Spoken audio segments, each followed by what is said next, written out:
2016, acordamos que a organización só garantiu o bo tempo para o día 2, por xente que non temos absolutamente nada de que ia a poder a Iola do Sol. A Iola do Sol era polo xogos, non era polo xogos. Porque hoxe estamos cumprindo as expectativas.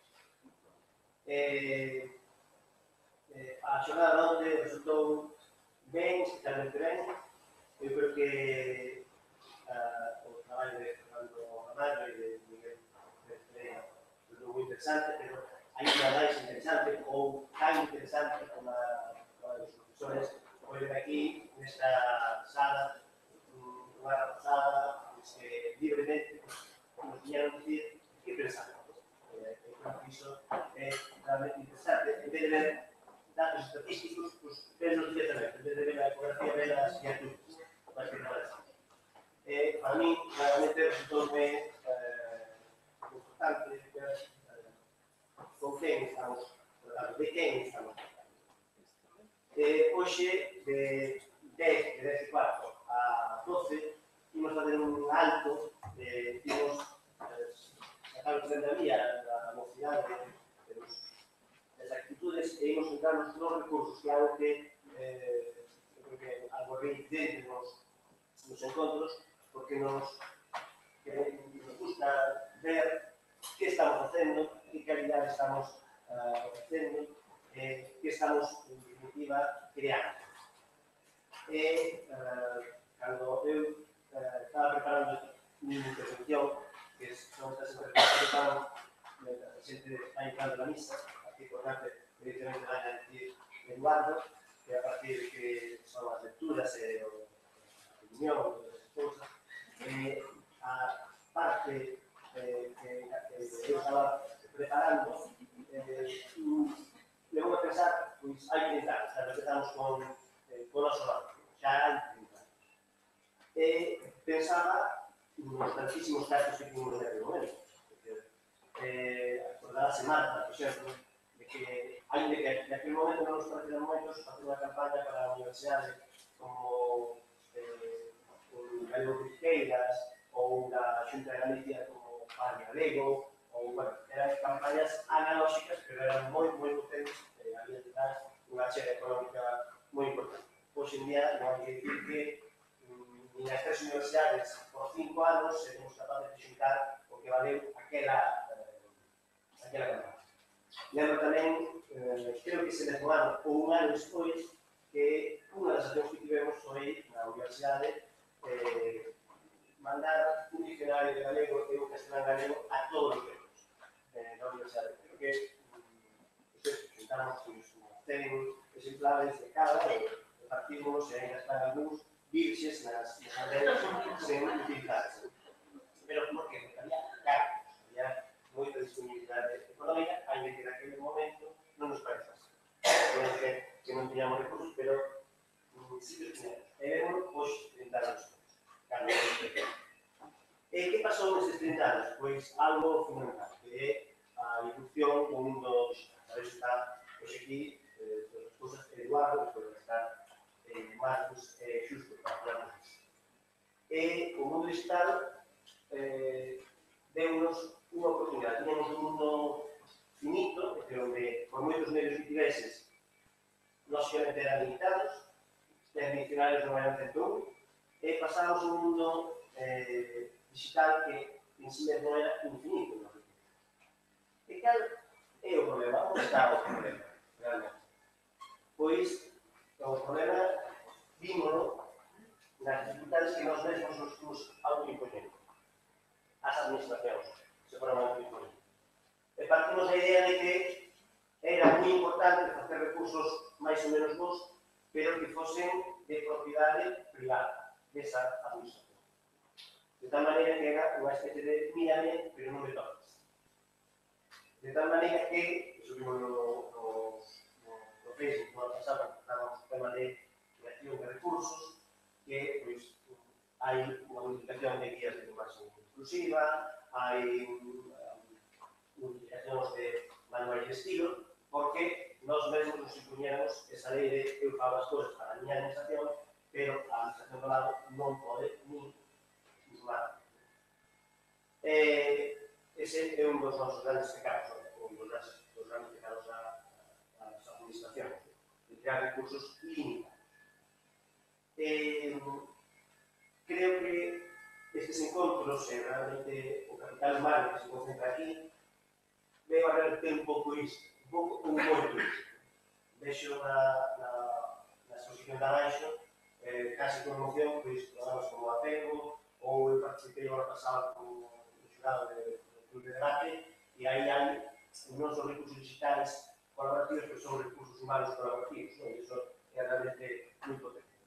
Nós, as persoas que estamos aquí, non as administracións, senón as persoas que estamos aquí, sí que soubemos o camiño é a colaboración. Pois tamén nos recursos digitais é a colaboración un dos camiños. Tamén, saído de aquí, deste xermolo, dos encontros, eu creo que na Universidade de Santiago xa levamos 3 anos aí facendo recursos liberados.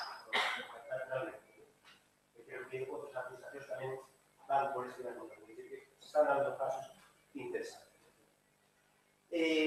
Toca tamén falar mínimamente da experiencia do grupo de Facebook en relación aos recursos. Nese grupo temos 117 membros, seguimos todos os que do ano pasado, pasámonos automáticamente a este, e fomos aumentando na medida que nos iban pedindo o comité, permiso. E nós, claro que sí, agora a todo o mundo. Temos 117 persoas integradas. Creemos que o grupo de Facebook vale para informar os encontros e para que sea un pouco o ambiente.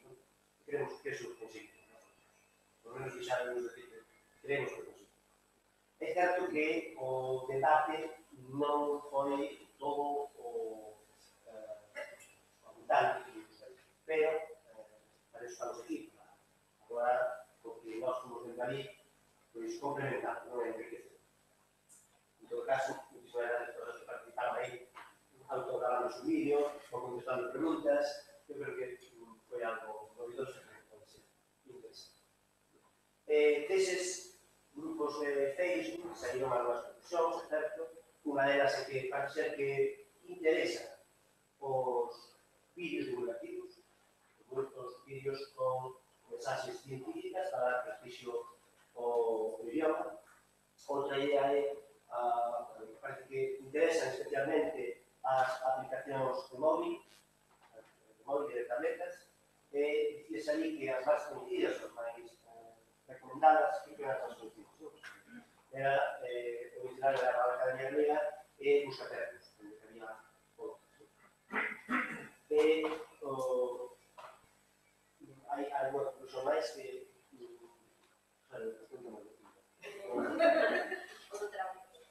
Sí, decíamos que as vantaxes que onde hai que tirar, o traballo colaborativo, en que se xa multiplataforma, e vemos tamén carencias evidentes no traballo dos recursos que eran justamente moitas veces os recursos aparezan o nazan capazos. Bueno, eu non vou explicar muchísimo máis, sobre todo quedamos ver que o recurso máis importante que temos últimamente se crea unha revolución digital, pero o recurso máis interesante que temos sodes vos, estades mostrando especialmente a xente que ao redor da coordenadora de traballo en normalización lingüística nos concellos están facendo un labor, creo que aplicable nas últimas campañas, creo que participaran máis, que tamén as coordenadoras de normalización lingüística, e ese recurso máis colaborativo que temos é máis potente. Agora vou presentar a Eduardo Bertanga, que é profesor da Universidade de Vigo, de algo tan distante a lingua como a telecomunicacións, que están na extrema dos nosos campos, non? Hai persoas que traballan, que concluen nos asuntos, nos valores de traducción automática, traducción estatística, non? A través da estatística, e tamén no conhecimento biológico. Creo que algunas persoas dicen xa o vídeo, dixo que ia falar, pero creo que é moito máis interesante explicarlo xa aí.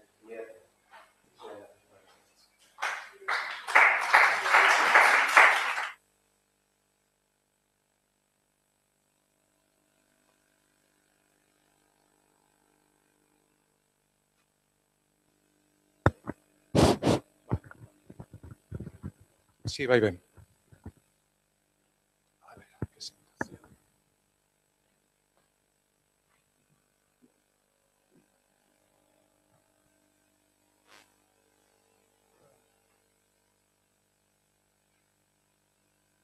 Moitas grazas pola presentación. A ver, como xa comentaron, eu vou falar aquí, ben, o título da presentación é A Era Digital, oportunidades para o galego, pero eu vou centrarme no que coñezo máis dentro deste título, que cal é a situación actual do galego nas tecnoloxías da fala, de que tecnoloxías estamos a falar, e que recursos hai e que recursos necesitamos para o desenvolvemento desas tecnoloxías. Ben, antes de comenzar a miña presentación, quixera recomendarvos este libro, que é un libro publicado por unha rede de excelencia, Metanet, e que foi publicado pola Comisión Europea e que recolle a situación actual das tecnoloxías e dos recursos lingüísticos nos distintos idiomas relevantes da Unión Europea, entre eles o galego. Neste enlace podedes atopar o texto completo.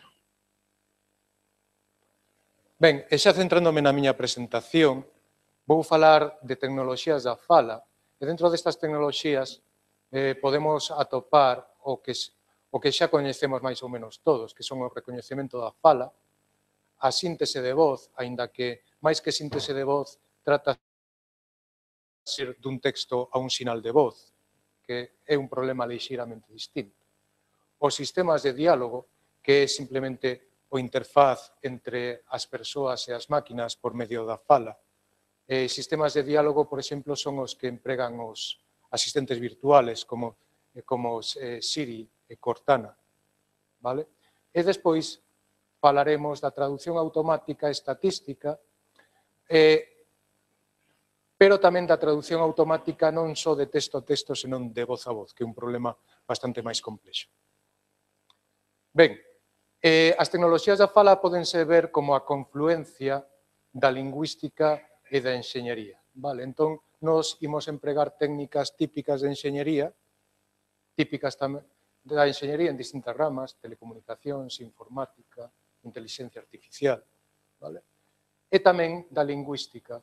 Dentro da lingüística hai tecnoloxías como o procesamento de textos para extraer información deles, está, por suposto, a utilización de diccionarios, a traducción automática de textos, que normalmente a técnica tradicionalmente empregada era basada en regras e que pouco a pouco foi cambiando a traducción estatística combinada con regras. Vale? E despois tamén facemos un análise do texto a distintos niveis, vale? Fonético, morfolóxico, sintáctico, no mellor dos casos semántico, aínda que menos. Vale? Ben, entón, como xa comentei, eu pertenzo ao grupo de tecnoloxías multimedia da Universidade de Vigo e os nosos traballos en tecnoloxías da fala comenzaron hai pouco máis de 20 anos. Vale? En seguida, démonos conta do noso desconocemento da lingua galega e, entón, puxémonos en contacto con lingüistas da Universidade de Santiago, que tamén colaboraban co Instituto da Lingua e co Centro Ramón Piñeiro, vale? E formamos un grupo de traballo interdisciplinar. Os comenzos non foron doados porque imaginadevos a enxeñeiros e lingüistas tratando de poñerse de acordo. É complicado, vale? Parecía que falábamos nun principio idiomas distintos, vale? Pero, despois de sucesivas reunións, pois, definimos unhas liñas de traballo realistas. Vale? Por liñas de traballo realistas refírome a que non tratábamos de solucionar o problema completamente, senón que pouco a pouco tratábamos de ir solventando os problemas que ian aparecendo. As nosas liñas de investigación, ben, ese traballo veuse complicado por la escaseza de recursos lingüísticos en galego. Vale. No caso de recoñecemento da fala, como veremos despois, os sistemas de recoñecemento baseanse nas grabacións de múltiples locutores. Estamos falando de centenares de locutores ou de miles. Vale? Entón, eses recursos non existían para a lingua galega. Vale? No caso de síntese de voz, que era outras das liñas, vale? Pois as técnicas tamén baseanse en grabacións, aínda que non se necesitan moitos locutores, si se necesitan grabacións bastante longas, e tampouco estaban disponibles. Vale? Ben, todos estes traballos ao longo de todos estes anos pois foron financiados como poidemos, vale? Entre eles polo Centro Ramón Piñeiro, por proxectos competitivos tanto a nivel nacional e autonómico, tanto do noso grupo como do grupo de lingüistas da Universidade de Santiago cos que colaboramos. E tamén foi posible gracias á axuda da TVG, sobre todo no campo de recoñecemento da fala. Ben, aquí vou poñer un exemplo de traducción voz-voz. É un exemplo xa un pouco antigo. É un exemplo que, como calquer sistema de traducción voz-voz, non é perfecto, vale? Pero trátase precisamente de amosar cal é a complexidade deste proceso. Vale? Entón, por exemplo, o sistema de traducción voz-voz pois combina un recoñecedor de voz, un traductor automático e un conversor texto-voz. Vale? O recoñecedor de voz pasa de voz a texto, o traductor automático traduce de texto a texto e o conversor texto-voz pasa do texto a un sinal de voz. Vale? O exemplo de traducción voz-voz que vai aparecer aquí é un sistema de traducción de galego a castelán. Vale, entonces, imos ver un pequeno anaco dun vídeo dun telexornal da TVG, imos ver e imos escoitar despois o mismo vídeo, pero traducido. Ben, teño que darlle aquí.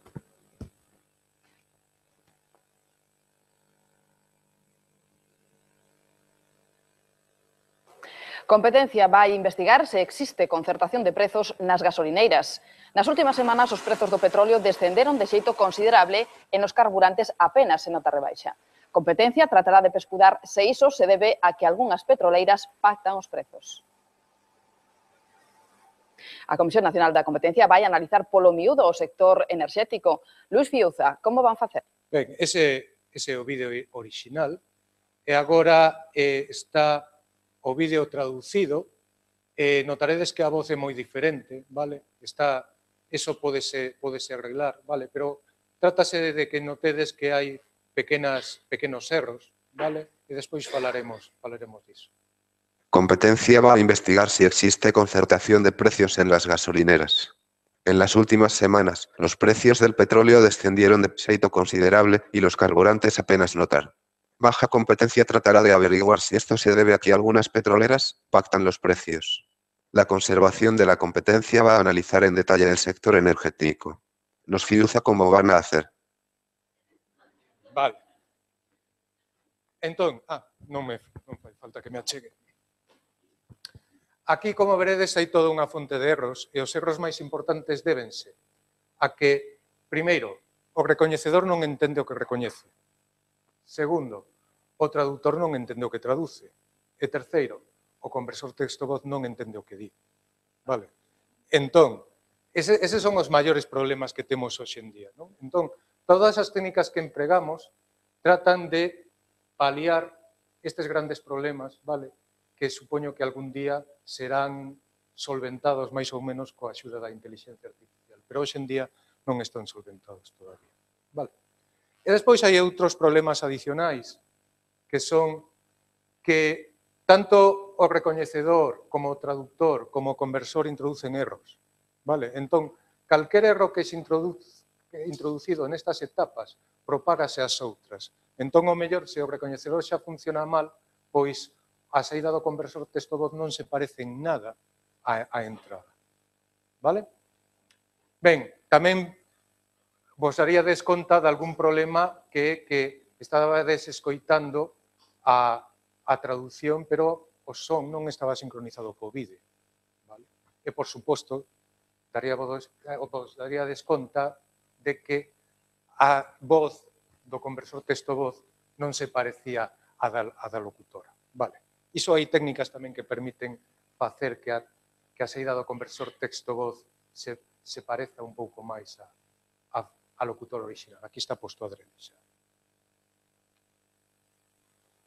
Ben, respecto ás técnicas empregadas, o único que podemos facer en todos estes casos, no recoñecemento, na traducción e na conversión texto-voz, é recoñecer a nosa ignorancia e, entón, tratar de modelar todo, ou case todo, mediante modelos estatísticos. Entón, necesitamos moitos datos, moitísimos, tanto para recoñecemento, como para traducción, como para a conversión texto-voz. Son necesarios ben textos, ben grabacións, e moitos textos e moitas grabacións e de moitos locutores. Por suposto, o número, cantos máis mellor. Ben, aquí, neste esquema aparentemente bastante complexo, aparece a estructura dun recoñecedor de voz. Vale, está máis ou menos simplificada. O recoñecedor de voz simplemente é este bloque de aquí, vale? E a este pártese da voz dun locutor, a partir da voz dese locutor estímanse unha serie de parámetros e o recoñecedor, en función deses parámetros, decide cal é o texto recoñecido. O problema aquí é en que se basa o recoñecedor para recoñecer o texto, vale? Entón, todo iso faise en función de dous modelos. Un modelo que recolle os modelos acústicos, que veñen a ser os modelos dos distintos fonemas, para entendernos, é un pouco máis complexo que eso, pero imaginade que temos un modelo por fonema. Vale, en realidade son modelos por fonema, pero tendo o contexto dos fonemas que os rodean. E despois temos o que se chama un modelo da linguaxe. Vale? En función destes dous modelos, e dun vocabulario, vale? O recoñecedor vai facendo múltiples hipóteses sobre o que puido haber pronunciado este locutor. Vale? Entón, en función duns estatísticos vai descartando certas hipótesis e vai quedándose coas máis probables. E así obtemos o texto recoñecido. Por exemplo, como funciona o modelo da linguaxe? O modelo da linguaxe é parecido ao sistema que teñen moitos teclados dos teléfonos móveis que, cando estás escribindo xa, tratan de predecir o que vas poñer a continuación. Vale? Pois a idea é un pouco a mesma. Trátase de modelos estatísticos, vale? Por exemplo, se temos esta frase, o bosque tradicional atlántico conservouse na zona en todo o seu esplendor, vale? Pois a probabilidade desa frase é a probabilidade de que apareza a palabra o pola probabilidade de que apareza a palabra bosque e anteriormente aparecese a palabra o pola probabilidade de que apareza tradicional e anteriormente aparecese o bosque, etc.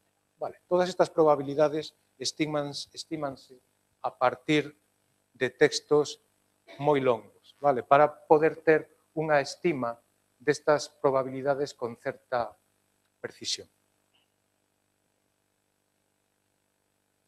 Ben, aquí imos ver como funcionan o sistema de recoñecemento que temos nós, vale? Entón, imos ver que os sistemas de recoñecemento funcionan ben cando a pronuncia é clara, en ausencia de ruído, vale? E, sobre todo, cando a voz pódese adaptar rapidamente ao locutor que está a falar. Se probachedes algún sistema de recoñecemento, moitos deles teñen a opción de que para adaptar o sistema a túa propia voz podes dicir algunha frase. Entón, o sistema adaptase a voz e xa funciona moito mellor. Vale. Aquí imos ver dous fragmentos de telexornais e, neste caso, hai unha locutora que fala moi claro, que non hai moitos problemas no recoñecemento, e despois aquí hai unha fala xa máis espontánea, e xa veremos que aparecen problemas.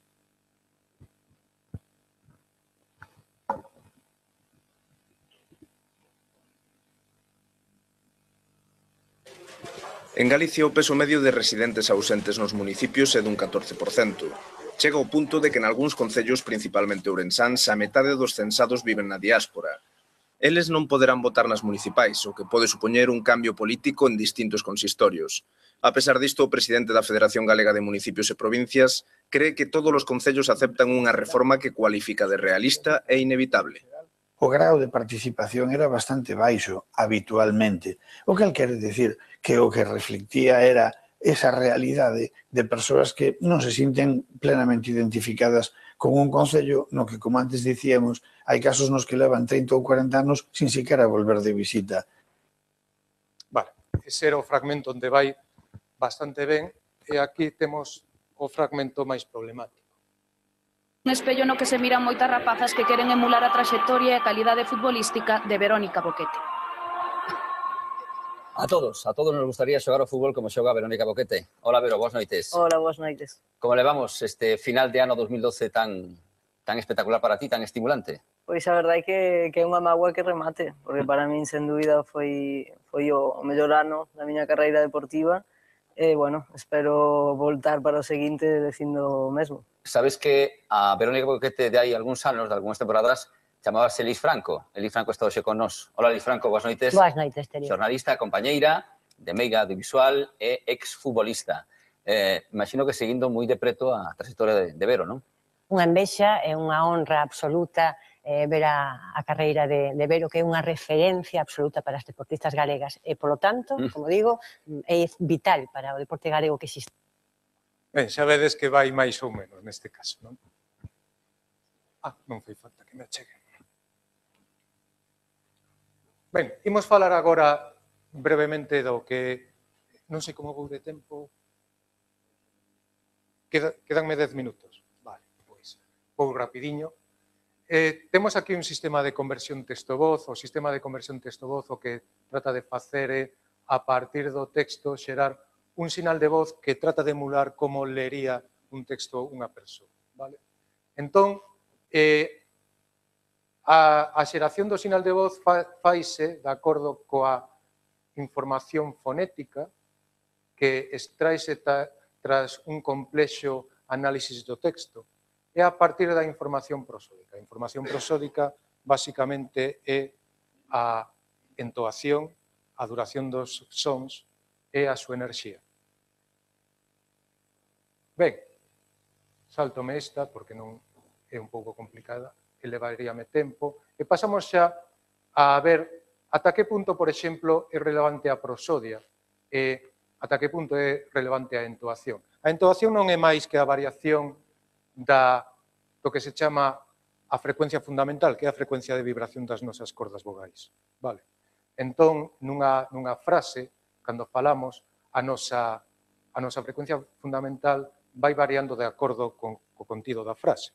Vale? Se, por exemplo, escoitamos unha frase original e escoitamos despois a mesma frase, pero coa frecuencia fundamental constante, veredes que soa un pouco estrana. Imos escoitar a frase original.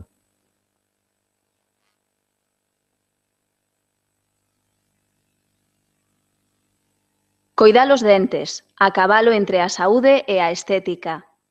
Esta é a frase original, esta é a frase coa frecuencia fundamental constante. Coidar os dentes, a cabalo entre a saúde e a estética. Vale, entón, imaginadevos a complexidade de modelar ben a entoación sen saber o que se está dicindo. Vale, é bastante complexo.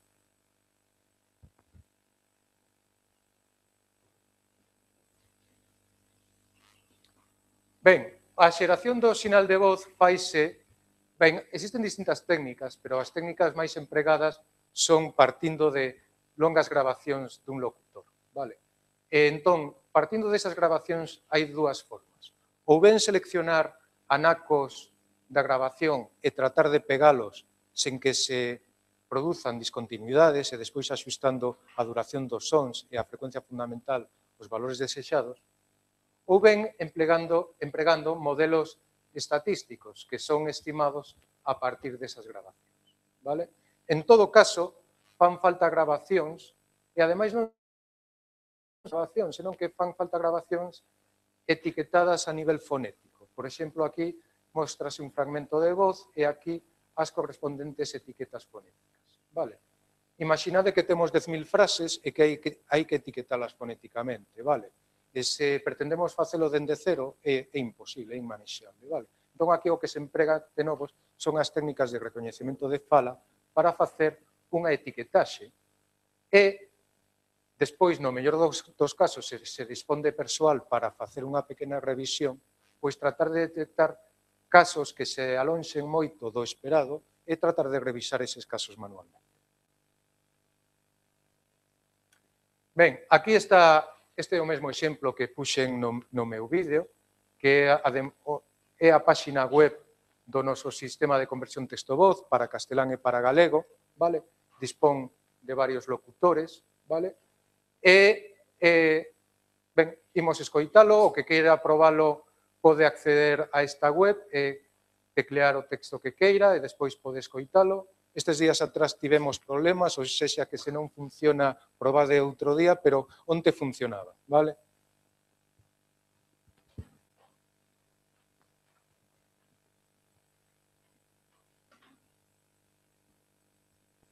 Esta é unha demostración de Cotovía, un sistema de conversión texto-voz desenvolvido polo Grupo de Tecnoloxías Multimedia da Universidade de Vigo e o Centro Ramón Piñeiro para a Investigación en Humanidades.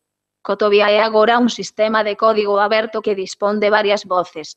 Agora mesmo estou falando coa voz de Isabela. Vale, esa é a demostración web e temos tamén un pequeno vídeo de demostración de como o conversor texto-voz pode ser aplicado a un lector de pantalla pensado para cegos ou persoas con deficiencias visuais. Vale.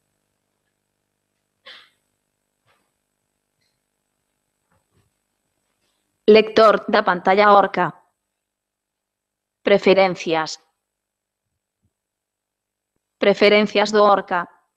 Voz. Nivel de puntuación algunha. Maior parte. Aceptar. Firefox Google Mozilla Firefox Marco. G. A. L. I. C. I. A. E. Retorno. Galicia E. Ligazón. Alerta. AdCloud Adplacement. Marco de documento. Os gandeiros suspenden a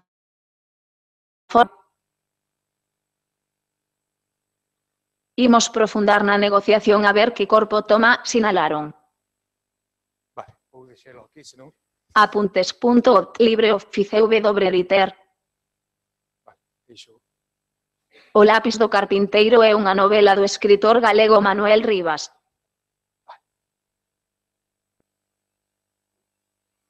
Ben, e xa para rematar, vou falar brevemente, interrómpeme como vou de tempo, vale, vou falar brevemente da traducción automática estatística, vale. A traducción automática estatística é un problema un pouco parecido ao recoñecemento de fala, vale. Trátase de, neste caso, de pasar dun idioma, en este caso o idioma laranxa, ou idioma azul, neste caso, vale. Entón, aquí temos un traductor. Este traductor emprega tamén técnicas estatísticas que se basean nun modelo de traducción que o que contén é secuencias de palabras e traduccións típicas desas palabras que son aprendidas a partir de textos longos. Eses textos longos chamanse corpora paralelos, vale? Porque conteñen o mesmo texto nun idioma e en outro e típicamente están aliñados a nivel de frase. Despois tamén empregamos un modelo da linguaxe parecido de recoñecemento que entrénase a partir dun corpus na lingua destino, neste caso, e que indica a probabilidade ou a corrección de cada unha das hipótesis feitas polo traductor na lingua destino. Vale? É dicir, se o traductor contempla varias traduccións e este modelo da linguaxe decide que hai moitas que non teñen sentido, esas son descartadas. Vale? Aquí aparece o típico par de frases dun corpus paralelo. Vale? Entón, para ver que palabras pódense corresponder con outras. Tamén hai técnicas estatísticas que fan un aliñamento automático a nivel de palabra. Por exemplo, se facemos o aliñamento automático a nivel de palabra destas dúas frases, veríamos que as palabras se pierde, correspóndese en galego con pérdese, e que o resto de correspóndese con demais. Entón, o modelo de traducción sería simplemente unha serie de palabras nun idioma e o equivalente no idioma destino.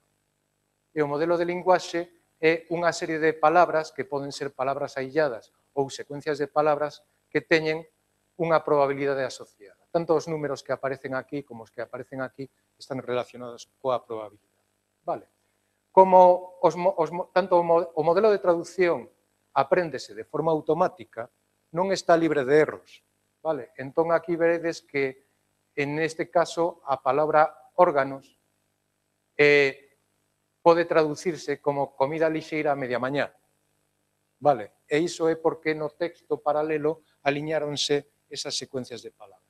Non obstante, o modelo da linguaxe e a probabilidade que ten aquí esta traducción, pois posiblemente asignaríalles unha probabilidade baixa e a traducción sería correcta.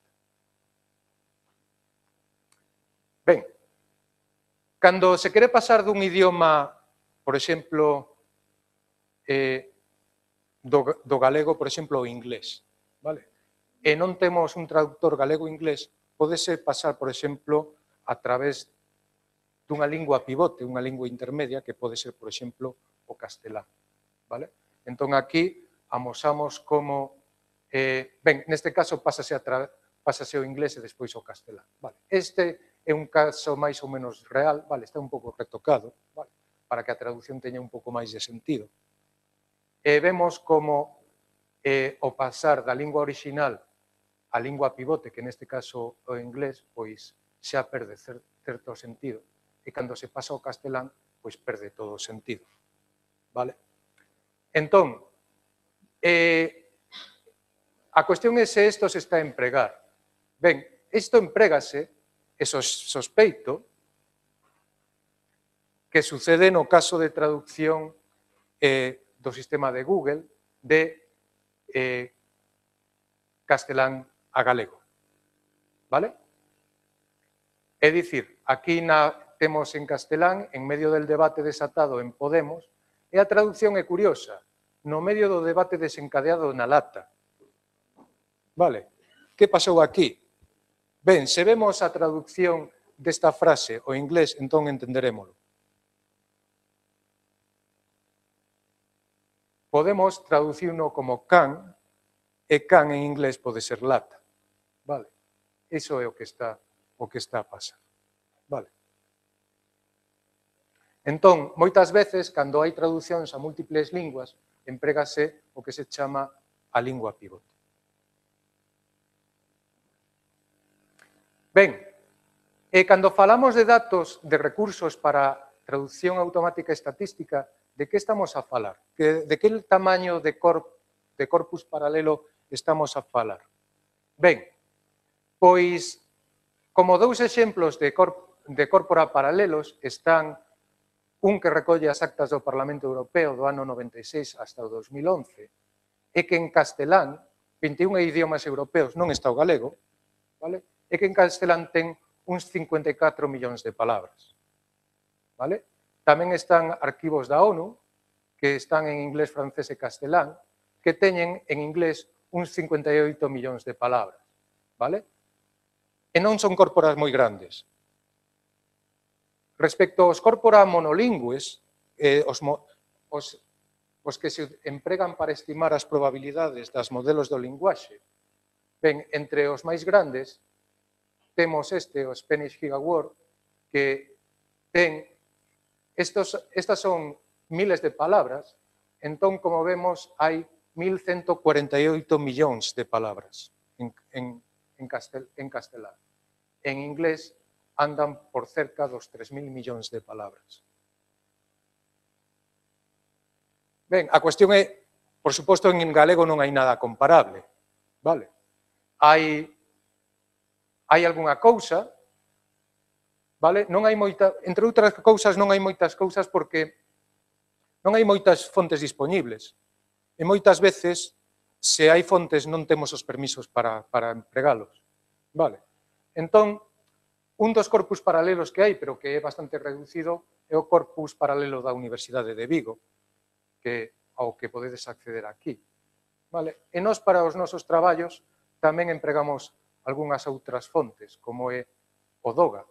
Vale? No caso do DOGA, aliñando os textos que tiñamos en galego e en castelán, pois temos do orden de 42 millóns de palabras. E despois é unha pena que non exista a edición bilingüe do Correo Galego, del Correo Gallego, vale? Porque mentras existiron, pois era unha boa fonte de datos. Vale? E despois hai outra fonte curiosa de datos que é a única que está disponible, que eu saiba, que está disponible en 4 linguas, castelán, euskera, galego e catalán. Vale? É a revista de Eroski chamada Consumer, que está accesible vía web. Vale? Pero é unha revista pequena, aínda que leva moitos anos publicándose, non ten, aínda pode haber 1 millón ou pouco máis de palabras. Vale. E con isto despois tiña aquí outras transparencias relacionadas con recursos e tal, o que teña máis interés pode velo, pode poñerse en contacto conmigo, vale? Pero non vou pararme máis aquí. E finalmente, grazas pola vosa atención.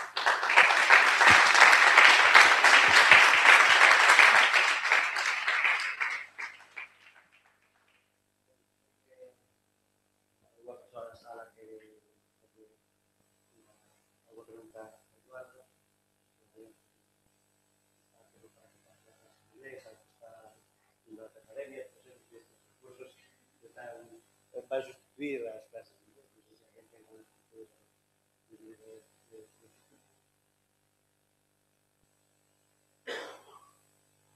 Eu teño unha moi breve, que é que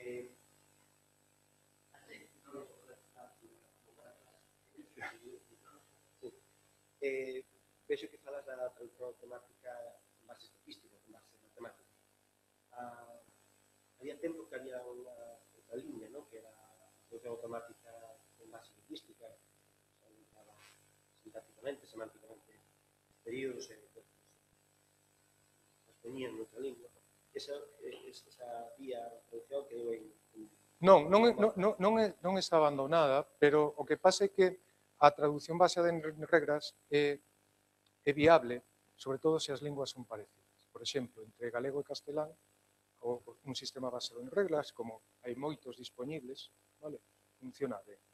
Entre galego e inglés, menos, e despois, internacionalmente, estáis a traballar moito entre inglés e chinés, entre inglés e árabe. E claro, aí os parecidos son mínimos. Incluso determinar que é unha frase, cales son as palabras da frase, é moi complicado. Entón, as técnicas estatísticas dan mellor resultado. E ben, si é certo que se poden combinar en certa forma con sistemas baseados en regras para axudar a cal é a mellor decisión final, pero non só baseados en regras. Complemento esta. Vexo que estades traballando porque hai máis corpo, traballar no par castelán e galego. Para traballar no par galego e inglés, por exemplo, o chinés, o que falta, entendo que é o corpus paralelo. É o corpus paralelo. Claro, técnicamente non habría maior dificultade que encargar. As técnicas son as mesmas. Dependendo das diferenzas que haxe entre os idiomas, os resultados son mellores ou piores, evidentemente. Pero, finalmente, todo depende dos datos que teñamos. Entón, é un problema de datos. Pero é que no caso de traducción estamos a falar de millóns e de moitos millóns de palabras. Entón é un problema complicado.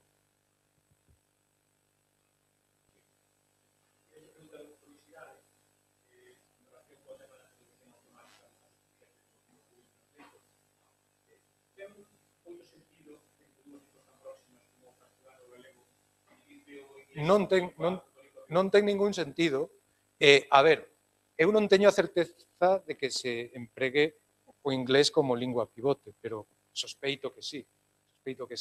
O que imagino é que o material que empregou Google foi material, non entrenou un traductor de galego-castelán, ¿vale? Posiblemente porque non o considerou oportuno ou tal vez porque aínda consideran que non teñen moitos datos, que non creo que sea o caso. Vale.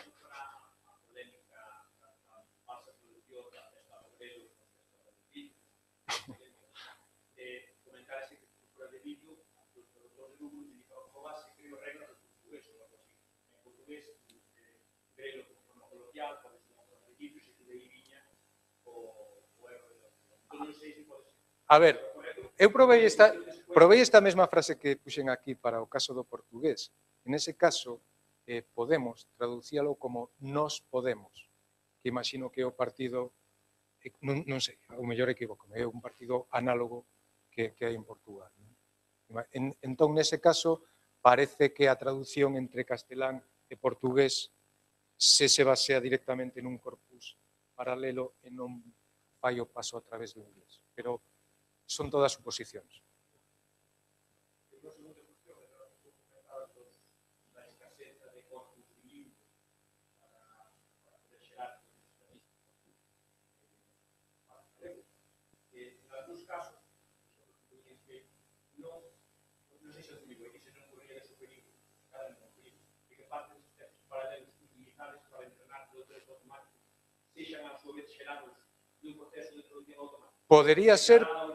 Podería ser, pero no caso do Doga non nos sabemos.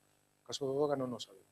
No caso da revista Eroski sei que non porque coñezo a traductora, vale? Pero no caso do Doga non nos sabemos. E no caso do Correo Galego tampouco. Pero entón, podería ser que o noso sistema estatístico estivera aprendendo como traduce un sistema baseado en regras.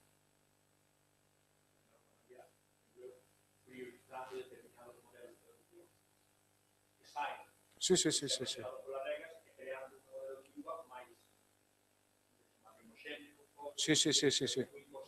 Sí, totalmente. Sí, ese perigo existe.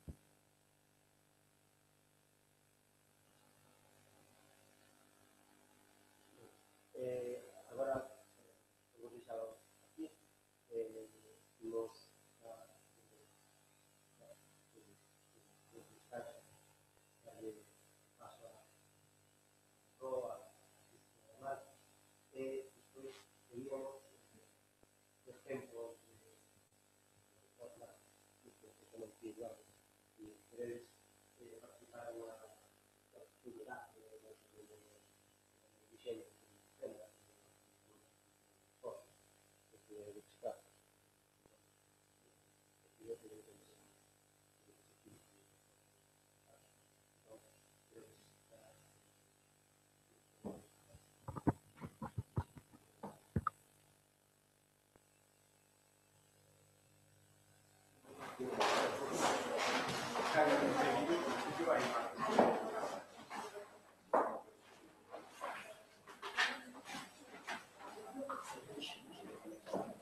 Ben, pois, despois do interesante relatorio do profesor Rodríguez Vanga, imos continuar coa segunda parte da sesión de recursos digitais para a normalización lingüística.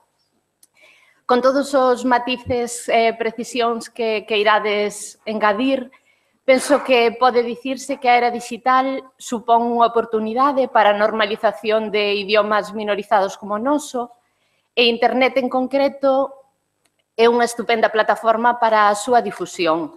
Sí, é certo que nestes contextos digitais temos que competir en desigualdade de condicións con idiomas como o castelán ou o inglés, pero tamén é certo que iso xa acontecía en contextos previos ao digital e continúa a pasar hoxendía tamén noutros formatos, ámbitos diferentes ao tecnolóxico.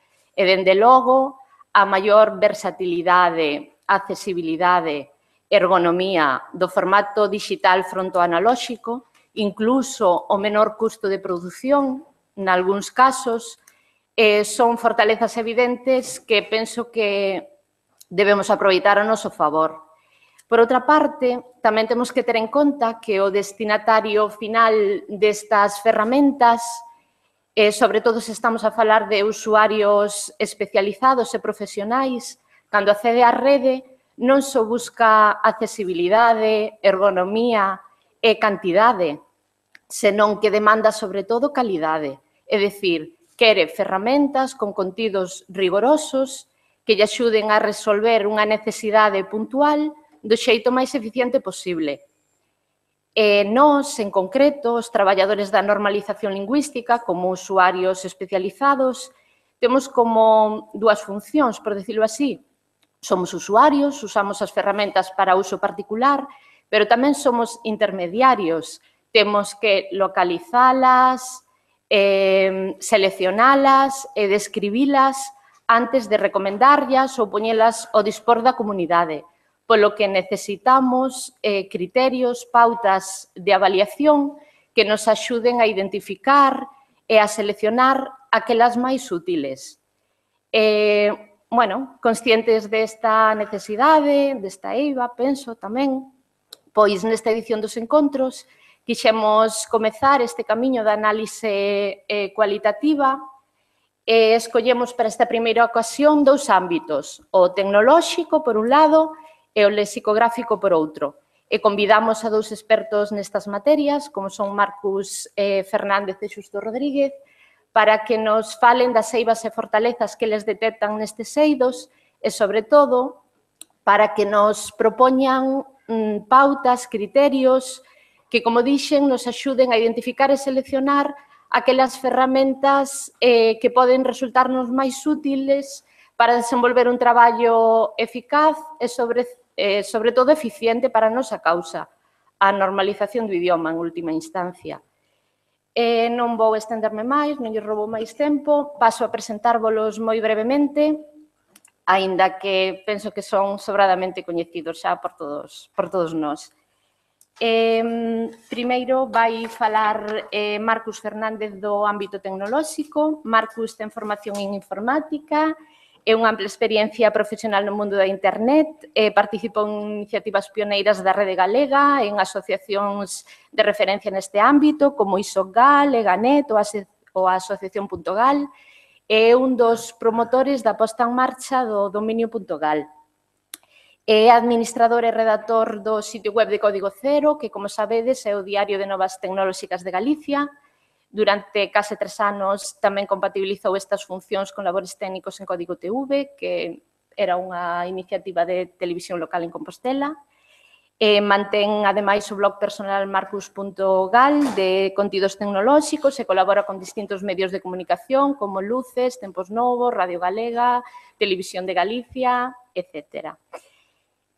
Despois, Xusto Rodríguez, que se digo que é o noso terminólogo de cabeceira xa pode resumilo e acabo, pero Ademais, bueno, xusto vai falarnos do ámbito das ferramentas do ámbito lexicográfico e terminográfico. Xusto é licenciado en Filoloxía Hispánica, especialidade galego-portugués na Universidade de Santiago. No ámbito profesional é técnico do Servizo de Normalización Lingüística da USC. Desde 2005, ademais, é o responsable da área de terminoloxía deste servizo. Ademais dos labores propios de asesoramento lingüístico dun servizo de normalización, pois xusto tamén é autor ou foi autor da maior parte dos materiais que se editaron no marco daquel proxecto tan coñecido que se chamaba Mellorando os Servizos, como ti queres, que editou a USC en 1997. Tamén desde 2004 coordina e participa como autor en todos os vocabularios e dicionarios técnicos que edita o SNL. Xestiona a rolda de terminoloxía USC Lexiterm, coordina todo o traballo que se desenvolve alrededor da ferramenta, que tamén seguro que coñecedes, do Buscatermos. A maiores tamén editou algúns estudos de investigación sobre o papel das universidades na modernización tecnolóxica do galego ou sobre metodoloxía terminográfica, como, por exemplo, a obra Metodoloxía do Traballo Terminográfico Puntual en Lingua Galega, que editou o propio Consello da Cultura Galega en 2003. Sen máis, doulles xa a palabra a eles. Creo que acordamos que comezaba Marcus, non? Moi ben. Moi bons días a todos. Eu encantado de estar aquí tamén cun terminólogo e un tecnólogo xuntos. Isto pode ser bastante friki, admitámoslo. O detalle, bueno, o que quería abordar un pouquiño é, pois, o que temos no sector tecnolóxico relativo ao galego, toda a serie de recursos que temos principalmente na internet, que o que nos permiten, pois, en parte, normalizar o que é o uso de galego no noso día a día. Porque hai que admitilo que actualmente nos vivimos coa tecnoloxía. A tecnoloxía xa non é unha cousa allea ao noso uso diario e o feito de que poidamos falar galego de tecnoloxía é algo importante. Precisamente, parte da miña colaboración que teño con medios de comunicación, ou seja, parte da propia función que ten a revista Código Cero, onde traballo principalmente, pois, por exemplo, no programa Banda Ancha da Radio Galega, non só queremos falar de tecnoloxía do que se fai a nivel galego, sino que tamén queremos falar do que se fai no mundo, pero utilizando o galego como vehículo de comunicación, que é algo que axuda pois, a que coñezamos un pouco o vocabulario e vexamos con normalidade falar de galego de todo isto.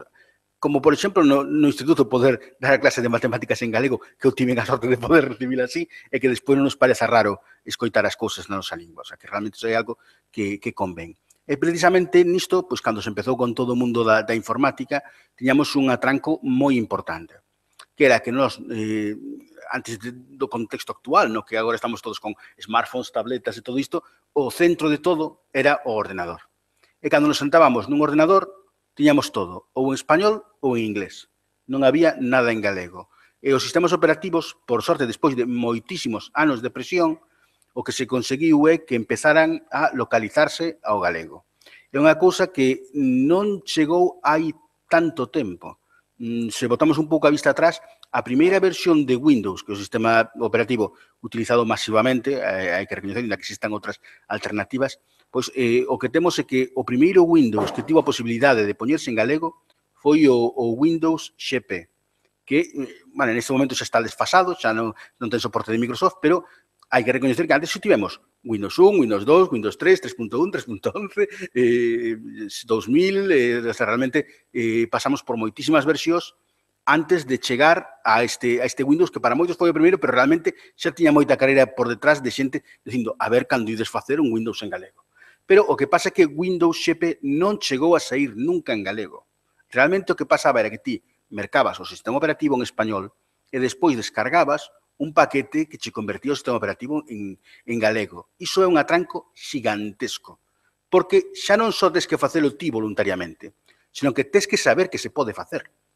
E iso é o principal problema que hai na galeguización, na localización de sistemas operativos, que a xente non sabe da existencia da posibilidade de poñelo en galego.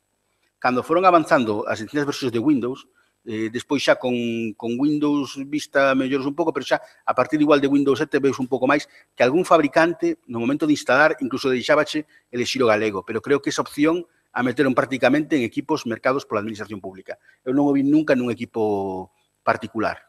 E iso sí, agora mudaron as cousas bastante, e na última versión do sistema operativo de Microsoft, Windows 10, neste caso, o que é a lingua xa non é a base do sistema operativo, senón que o sistema operativo é un software xenérico e a lingua son paquetes descargables e ti podes meter incluso varios no mesmo equipo. Que iso é a grande vantaxe que ten neste momento Windows 10 nas súas distintas plataformas, porque permite a colocación por prioridades de varias linguas. E iso é unha cousa na que a xente non lle está dando o valor que ten, pero realmente sería a solución tecnolóxica ideal ao problema que temos principalmente aquí con contextos bilingües, trilingües, cuatrilingües, porque ti podes coller no Windows 10 e poñer, no meu caso, por exemplo, eu teño posto que o Windows 10 estea en galego, español e inglés. Que quere dicir isto? Pois que a tenda de aplicacións vai me amosar aplicacións que estean nas 3 linguas. E cando eu abro unha aplicación, o primeiro que vai intentar é cargar a versión en galego, se non a atopa, vai intentar cargarlo en español, se non a atopa, vai intentar cargarlo en inglés. Que o que pasa con outros sistemas operativos multilingües? Pois que só teñen unha lingua configurada. Entón, cando unha cousa, se ti podes galeguizar o sistema operativo, non está en galego, pois vai che poñer despois a lingua que teña por defecto, que en moitos casos é o inglés. Polo que xa non temos ni sequera o castrapo, temos un castrapinis raro que a xente despois non entende moi ben o que atopa e pode crear un auténtico problema e un atranco no uso da informática. Aínda así, moito antes de que Microsoft dera o brazo a torcer e empezar a galeguizar o seu software, xa había software en galego grazas á principal contribución da comunidade de usuarios. Existen iniciativas aquí en Galicia, como é o Proxecto Trasno, que se dedican constantemente a estar traducindo principalmente o que sería a plataforma que chaman GNU Linux, o sea, sería todo o software libre que hai a nivel de sistema operativo, pero que iso creou situacións pois un pouquiño raras en anos atrás.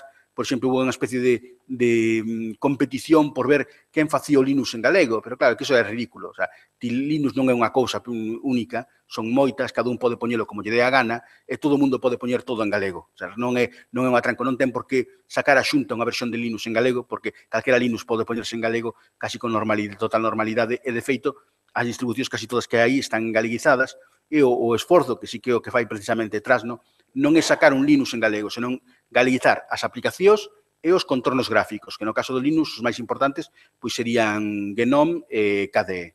Unha vez que se fai isto, o que permite que calquera que instale un Linux no seu equipo, e de feito na educación é algo que se promove bastante, precisamente porque as aplicacións que habitualmente son de balde, son abertas, pódese ver o seu código, pódense galeguizar, pódense adaptar e pódese preparar todo ás necesidades concretas pois con unha grande flexibilidade, que son as vantaxes que ten o código aberto, que tamén, bueno, a nivel profesional tamén teñen as súas vantaxes. Pero aí foi onde a galeguización empezou, que isto, neste caso, no do Linux, é unha galeguización, unha localización que chega dende o concepto, dado que estes sistemas están pensados para que sexa doado poder adaptalos a múltiples linguas. Habitualmente, cada aplicación ten incluso un ficheiro de texto separado, onde están as cadeas para que sexa doado traducilas, e non era o que pasaba coas aplicacións vellas de Windows, que había xente que metíase en plan cafre a editar directamente as aplicacións, de maneira que cada vez que saía unha versión nova había que traducila outra vez dende cero. Iso era un traballo de chineses mortal, e moitas veces que tiñamos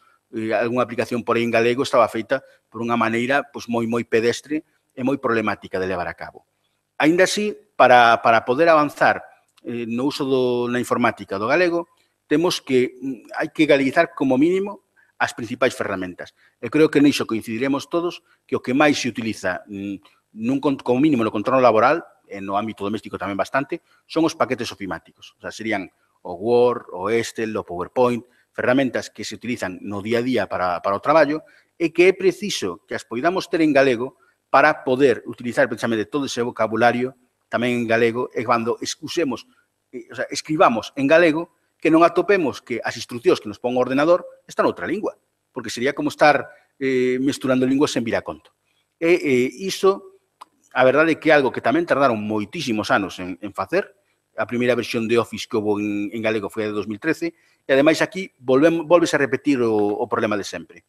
O Office ven en español ou na lingua na que o compres, e despois tens que descargar ti o paquete para metelo en galego. Creo que o ideal sería que Microsoft derse a posibilidade de que no Windows, cando arranques, che poña en galego, o Office che poña en galego, sen que teñas que actuar ti manualmente para galeguizar as aplicacións. Pero neste caso a cousa ainda se complica un poquinho máis, porque ten por unha banda a interfaz en galego e despois tamén os dicionarios internos en galego. Por sorte, nese caso, o dicionario interno sí que o carga de maneira predeterminada. O sea que temos unha serie de vantaxes de que agora mesmo a corrección en galego a través dunha ferramenta ofimática pois é prácticamente automática grazas á solución de Microsoft, que é algo que está moi ben. Outra cosa máis complicada é no mundo do software libre, no que sí que hai moitos paquetes ofimáticos. Agora mesmo os máis populares poderían ser o OpenOffice e o LibreOffice, que son totalmente abertos, se utilizan moito no ámbito educativo e tamén en moitas empresas que non queren pagar licenzas de Microsoft, que simplemente lle mandan metelo o LibreOffice para aforar esos cartos, o que non sempre é unha boa política, todo depende de como se quieran facer as cousas. Pero sí que o que está claro é que estas ferramentas están galeguizadas dende o comezo, pero onde teñen atrancos bastante importantes nas ferramentas que hai de corrección lingüística, onde, polo menos, na miña experiencia, non funcionan. Corrixen algunhas cosas, pero a min, para o traballo diario, non me serven. É un problema que teño, o sea, eu teño que pagar polo produto de Microsoft. Non é unha cousa que me guste decir así tanto, pero non me queda outro remedio, porque se as outras aplicacións que hai, que son de balde e que están feitas con moitísimo esforzo, non dan o talle. E logo hai un detalle. Estou omitindo o mundo Apple. O mundo Mac non o cito simplemente porque non está galeguizado nin o sistema operativo e prácticamente ninguna, hai moi pouquinhas aplicacións, despois veremos que sí que existen algunhas, pero bueno, o detalle é que no mundo Mac están en catalán, pero non están nin en galego nin en éuscaro. Non se entende moi ben a que se debe esa discriminación, de feito en catalán levan moitísimos anos, tanto nos ordenadores como en dispositivos móviles, pero do galego pasan olímpicamente. Supoño que é simplemente que aquí non teñen Nintendo oficial, entenderán que Galicia non factura o suficiente para eles móvense por cartos, o sea que eu realmente casi prefiro que o mundo de Apple estea en español e non que a Xunta teña que andar comprando 2 millóns de móviles a Apple. O sea, eso está claro que non compensaría facer ese investimento, simplemente para compensar un capricho, como quen di. Pero o que sí que temos é que no código aberto hai moitas aplicacións que están localizadas ao galego. Nun principio temos que as ferramentas de escritorio, as ofimáticas, por exemplo, incluso o equivalente ao Photoshop que hai no mundo de Linux, que pode funcionar en outras plataformas, que é o GIMP, ou incluso lectores de correo, navegadores de internet, están localizados. Pero no mundo do código aberto, realmente o interesante de que estea localizado non son as aplicacións de escritorio, senón outro tipo de ferramentas que están normalmente na nube. E son software co que funcionan blogs, tendas online, páxinas web en xeral. Eses xestores de contido, moitos deles, temos, por exemplo, un xestor que hai para o funcionamento de comercios, o DU, que antes chamaba o OpenORP, está localizado galego. Magento e PrestaShop, que son as dúas das plataformas máis usadas a nivel mundial para crear tendas online, tamén están localizadas ao galego. Que quere dicir isto? Pois que se nós queremos montar unha tenda na internet, podemos facela en galego e coa interface coa que se traballa todos os días, tamén tenemos todo en galego. O sea, que iso pon facilidades para que dentro do mundo profesional poidamos ter xa un contorno galeguizado e así a hora de que nos fagamos que a páxina cara ao exterior tamén este en galego, pois teñamos certas posibilidades e nos animemos un pouco máis e non teremos un contorno multilingüe e complexo a hora de traballar. E iso pois ven moi ben. Se queredes o que é unha cousa intensiva de moitas aplicacións que hai, pois traducidas ao galego, pois tanto en Windows como en OS X como en Linux, na páxina de Mancomún teñen un wiki no que hai unha relación de aplicacións que hai coas ligacións oportunas.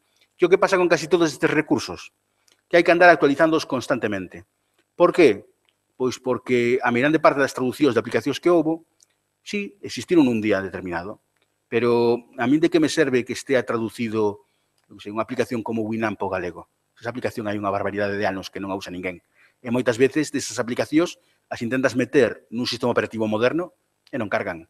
Son cousas que quedaron totalmente obsoletas. E iso é un problema moi grande, porque está habendo esforzos importantes, moitos das veces de voluntarios, para traducir unha aplicación ou unha ferramenta, e ao cabo de 2 ou 3 anos a aplicación non a usa ninguén, e ese traballo pérdese.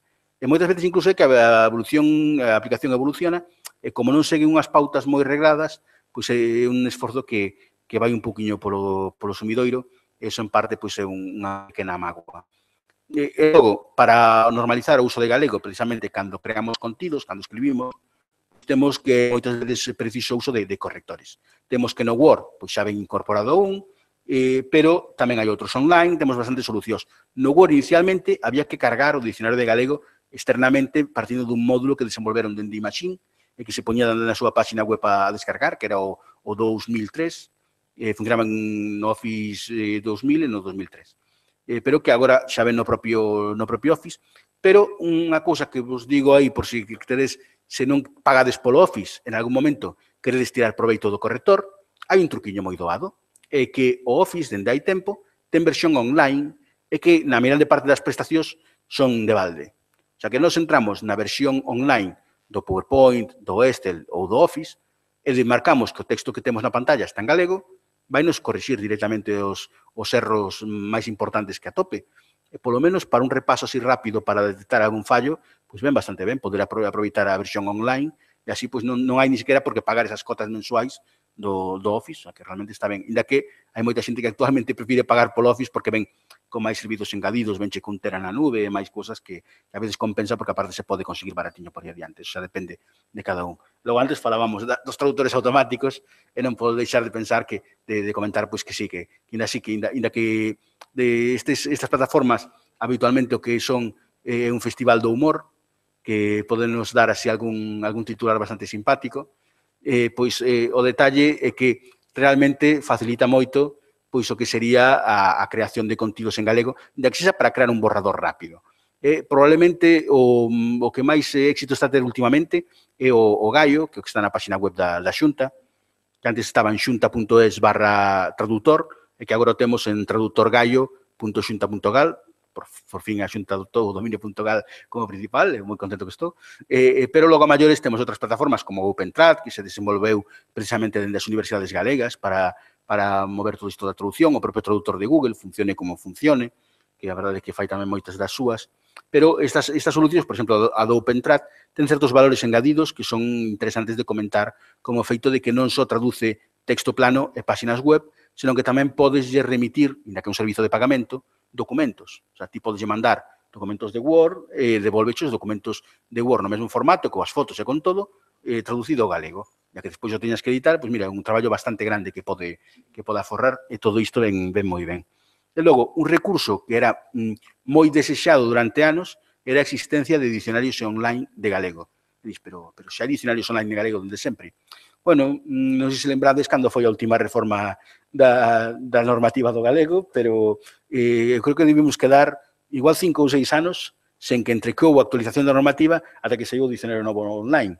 Ese tempo era unha dor. Non había maneira de comprobar rápido, porque non é un asunto de que non podes coller o dicionario en papel, non, é que o dicionario online é moito máis rápido de consultar que ter que andar collendo un libro. E cada vez que ibas a mirar no dicionario que había na internet, pois poñías servicio en vez de servizo. Entón, tiñas un problema de que non sabías a que cingirte e, ademais, incluso estaba o problema de que igual actualizaban o Word, o igual o Word o tiñas coa última versión do galego, pero o dicionario que había na internet estaba coa normativa bella. O sea, realmente tiñas aí un problema de normativas importante e iso pois é un problema. Pero agora tamén temos unha alternativa máis, que o Digalego, que durante un tempo foi de pagamento, e a partir de agora o temos tamén de digalego.gal, que iso pois tamén é un recurso que ven ben, porque ten algunha cousa que non ten o da RAC, ainda así, o Digalego, por exemplo, pode vir ben para cando queres buscar unha palabra en inglés ou en galego ou en español e ver como se escribe en galego, pero en cambio o da Real Academia Galega ten a vantaxe de que está actualizado coas últimas palabras que incorporaron no dicionario. Mientras que hai, por exemplo, moitas palabras relativas á tecnoloxía.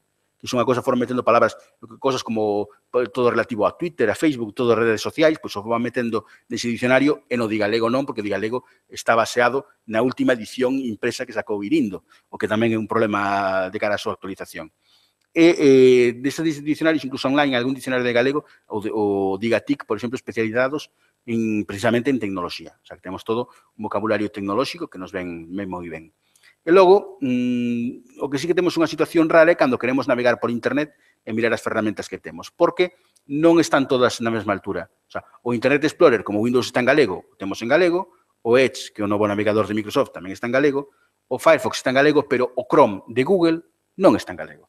E claro, se o Chrome é o navegador máis usado, que cada vez que vayamos a configuración teñamos que tragar palabras tipo herramientas, pois non queda ben.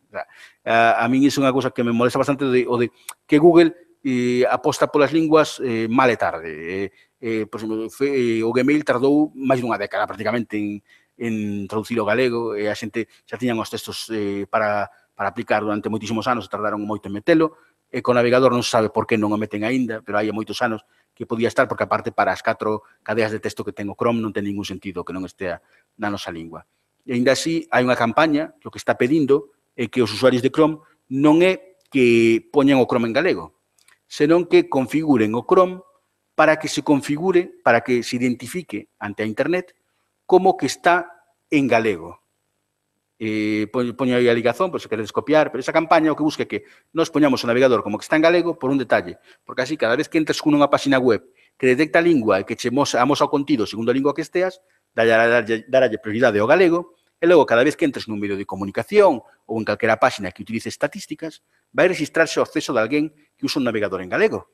Entón, iso a nivel estadístico iremos dándolle maior visibilidade o que sería a nosa lingua para que se tome en conta. O sea, se nunha página web ven que a metade do público usa sistemas informáticos en galego, pois miran de ter actualizada a súa versión en galego, que tamén é algo importante.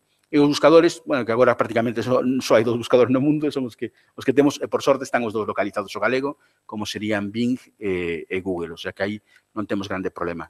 Coas redes sociais a situación en cambio é un pouco diferente, porque temos que, inda que existen algunhas plataformas galegas, que lógicamente están en galego, como Cabozo e La Trica, o caso de Facebook e Twitter, que son as plataformas máis habituais, o de telas en galego conseguiuse grazas a que estes medios, cando empezaron a ampliar o número de linguas, abriron plataformas de crowdsourcing, ou seja, de que somos os propios usuarios os que nos apuntamos como voluntarios nun apartado que teñen na página web e traducimos as súas cadeas de texto. O sea, que realmente estamos facendo o traballo suxo eles, pero claro, tamén crea problemas porque cada vez que hai que decidir como se traduce unha expresión, hai bronca e despois non sabes nunca como van quedar as cousas. No caso, por exemplo, de Twitter, iso de poñer que os tweets se chamen chíos e despois que os retweets sexan rechouchíos e tal, pois sempre creas un poquinho de bronca ao principio, ou eso, cosas como establecer palabras que hai que procurar que se popularicen, como, por exemplo, os hashtags, pois ter a precaución de chamarlle cancelos.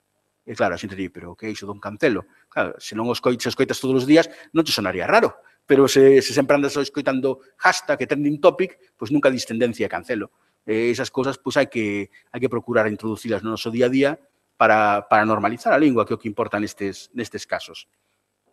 Despois, tamén temos que, para publicar contidos na rede, temos moitas solucións, moitas plataformas para poñer un blog, por exemplo, unha página calquera, como poden ser, por exemplo, WordPress ou Blogger, que realmente sí están traducidos ao galego. De feito, unha cosa que é realmente práctica, por exemplo, en WordPress, que é a plataforma actualmente máis usada a nivel mundial para crear contidos na internet, pois existe a que se actualiza máis rápido a versión en inglés, pero a versión en galego normalmente tarda entre 24 e 48 horas en estar disponible cada vez que sacan unha versión nova.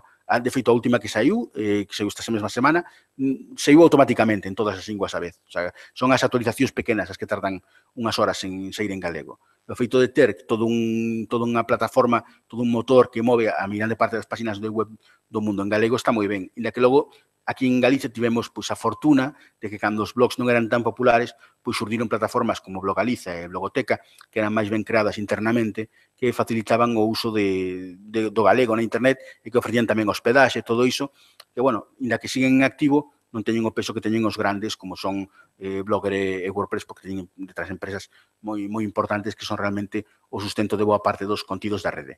Pero o feito que é moi doado publicar blogs en galego, e aquí o detalle que está é que o importante co blog non é que a plataforma este en galego, que neste momento están todas, senón que o importante é que o contido este en galego. O sea, canto máis contido teñamos en galego, moito mellor. Pero agora chegamos no ámbito máis polémico de todos, porque o que era a informática, si vale, era algo moi importante hai uns anos. Pero agora mesmo os ordenadores casi están de adorno. Esos se utilizan para presentar a declaración de IBE da Facenda, porque para o uso do día a día a xente utiliza máis os smartphones, as tabletas e moitos outros trebellos. E aquí temos un follón co galego tremendísimo. Primeiro hai que dicilo, o único sistema operativo móvil que está ben galeguizado é o de Windows. Problema, non usa ninguén. Eso sí que é un problema. Windows 8.1 é un sistema operativo magnífico, boísimo, pero non conseguiu éxito, e agora Windows 10 para móviles A prova Microsoft ten medio abandonado, ainda non está sin rematar de todo, o sea, unha atrapallada directamente e non usa ninguén. Por que é moi bo ese Windows en móviles? Precisamente polo que comentei antes en Windows, que permite colocar varias linguas en prioridade a hora de abrir as aplicacións. E só por iso xa paga a pena. Pero neste caso, o que temos por outro lado, pois Android, que supostamente está en galego dende a versión 5.0, e digo supostamente porque na meirande parte dos terminais, cando mercas, non ten opción de galego. E a propia Google pois non facilita os códigos do galego, as aplicacións non están en galego, prácticamente as que están en galego son porque a xente que as fixo pois meteu no medio do código un apartado de configuración na que che deixa elixir a lingua. Entón, neses casos sí que podes acceder a unha versión en galego. Pero o que está feito de maneira natural non está así, e iso sí que é un problema para o noso día a día, porque os móviles sí que os usamos constantemente e non ter o software localizado é un problema. Pero hai outras cousas que sí que nos poden axudar moito a fomentar o galego na tecnoloxía, como, por exemplo, o propio Lecer. Aquí temos compañías galegas que fan videoxogos, temos, por exemplo, os de Gato Salvaje que teñen o de Arca, temos pois a xente que fai o Shuriken Training, Trapball, ou incluso o xogo da invasión de Ardebullo, baseado nas cantareiras, aí xogos en plan de cachondeo, e iso pois fai que vexamos que pode haber pois contidos divertidos na nosa lingua, está moi ben. É un contido do que a verdade que me gustou moitísimo ter contribuído un pouquiño nel foi o de apalabrados, de xogo que hai que como o Scrabble, pero que pues, grazas a que somos un pouquiño turros aí e insistimos, conseguimos que meteran o galego como lingua. Realmente, bueno, foi porque na Radio Galega entrevistamos os responsables do xogo e cando lle preguntamos cando vai estar en galego, díxonos, bueno, nos falamos coa Real Academia Galega e tan pronto dixo as palabras Real Academia Galega, a metade da xente do programa son o que vai tardar eso? E claro, entón no programa preguntámoslle, pero a ver, se alguén vos manda as cadeas de texto, as palabras e todo iso, vos poñédelas? E dixeron, sí, sin problema, non temos por que esperar a academia. E falamos cunha empresa daqui de unha spin-off da universidade que se puxo aí a traballar no sistema e mandolles directamente as palabras todas a xente de Termax e temos o apalabrados e máis o mezcladitos e outros xogos que acaben lanzando no futuro que se baseen en palabras en galego, o feito de poder retar a alguén a un xogo no que hai que compoñer palabras en galego, pois mira, mellor forma de normalizar a lingua que xogando con ela eu creo que non hai. E logo tamén hai moitos xogos por aí que cando os lanzan pois teñen o detalle de lanzar a súa versión en galego, como é o caso, por exemplo, do Emparellados, un xogo destes de quebra-cabezas normaliño, pero que non podía deixar de mencionar este porque tiveron o detalle de facer tamén versión en coruño. Claro, iso xa non será moi galego, pero unha maneira, ao final, a lingua pode servir para dar promoción. O xogo é moi básico, pero se non chega a meter o coruño, ninguén falaría del. É que é así de simple. E logo, xogos que neste momento está a versión en acceso anticipado en Steam, que é un xogo para PC, que supoño que será tamén en móviles, porque fai o estudio Gato Salvaje, normalmente saca todo en multiplataforma, é Bullshot. Porque Bullshot vai estar en moitísimas linguas, unha delas é o galego, pero non é que estean os textos en galego, senón que incluso colleron a dobraxe en galego, colleron a Miguel Pernas, o actor que sai agora facendo o papel de Carlos en Pazo de Familia, pero que eu creo que a meirande parte de vos o lembra porque foi o que lle puxo a voz a Magnum. E claro, escoitar no medio do xogo aí esa especie de touro pegándolle tiros a un becho e soltándolle voutes naquizar, verme noxento, ou miñoca e cosas así, ou soltar un caralludo no medio do xogo. Pois mira, mételle un aquel e así vemos como é normal que un matón dun videoxogo pegando tiros pois non se teña que comportar só como Rambo, senón que falando aí galego. Aplicacións en galego, a verdade é que nos móviles, por sorte, cada vez temos máis, e grazas moitas veces a esa xente que turra aí, que sigue con forza, e moito tivemos que agradecer á xente de Smart Labs, que foron uns auténticos pioneiros neste ámbito, porque foron os primeiros que ofreceron un dicionario de galego online a través do móvil, porque eles accedían ao dicionario da Real Academia e poñían unha plataforma que nos permitían consultalo. O que pasa é que os da Real Academia aí non se comportaron moi ben, e ao final, pois casi que estaban aí facendo a puñeta, porque lanzaron a súa propia plataforma, entón, pero antes de que me lanzaran, pois casi que lle puxeron a zancadilla aí a xente de Smart Labs, ao final tiveron que retirar ese diccionario, pero tiveron outro tipo de servizos en galego, ainda que, bueno, aparte das aplicacións lingüísticas, eu creo que nos podemos quedar máis coa súa aplicación de pagamento IMOS, que está considerado por aí como o localizador de furanchos. Serio para máis cousas, pero unha das cousas que permite localizar os furanchos geográficamente, ese tipo de cousas sí que demostran que se pode galeguizar moito o uso da tecnoloxía. Por suposto, o dicionario da RAJ temos aí para consultar. Existen guías culturais pois como, por exemplo, un produto que se desenvolveu aquí, que se presentou aquí hai pouco, o Leme, que permite localizar recursos culturais galegos por todos os lados, cosas que fixa a Xunta, como a Xenda de Cultura de Galicia, que dentro do móvil nos permite saber cando hai un concerto, unha exposición ou algo, ou incluso o Museo Centro Gallás, pois cando estás no museo podes utilizar o móvil para guiarte como se fora unha guía. O sea, que hai aí cousas realmente importantes, pero cando nos metemos no mundo de cousas que se usan máis no día a día, pois prácticamente o único que temos galeguizado na mensaxería instantánea sería o Galegram, que é unha versión do Telegram, que uns voluntarios, hai uns rapaces dun colexio un pouquiño, digamos, quinquedos, pois molestáronse a facer unha traducción en mantela viva, cousa que hai varias versións por aí do Telegram traducidas, pero creo que a Galegram é a que está máis actualizada, o sea, máis ou menos o tomaron en serio, ainda que, bueno, aí no caso, ao final, das ferramentas, o que importa é usalas en galego, da igual casi que non estea en galego ou non, pero en mentres, o WhatsApp sigue tendo na súa página web un sistema como teñen Facebook e Twitter, o sea, que che permiten a ti axudar na traducción, pero debe levar 2 anos aberto ese sistema de traducción e o WhatsApp sigue sin estar en galego. Non sei moi ben por qué, pero é un problema que temos. Por suposto, temos ferramentas de uso moi frecuente, como as de Meteo Galicia ou a de Praias de Galicia, que nos axuda a localizar areais cando chega o verán. Logo temos servizos da cidadanía, pois dende o DOGA ou ata o avalar móvil para que os pais podan saber cando os nenos faltan a clase, que esas cosas están en galego. E logo, por suposto, hubo unha serie de concellos que lanzaron a súa aplicación en galego. Aquí sí que habría que tirarlle das orellas a moitos, porque parece que moitos concellos entenden que as aplicacións que poñen nos markets que son para os turistas. Entón as fan en español e en inglés. Esquecen os cidadáns, que son os que falan galego, e que son as que teñen que servir.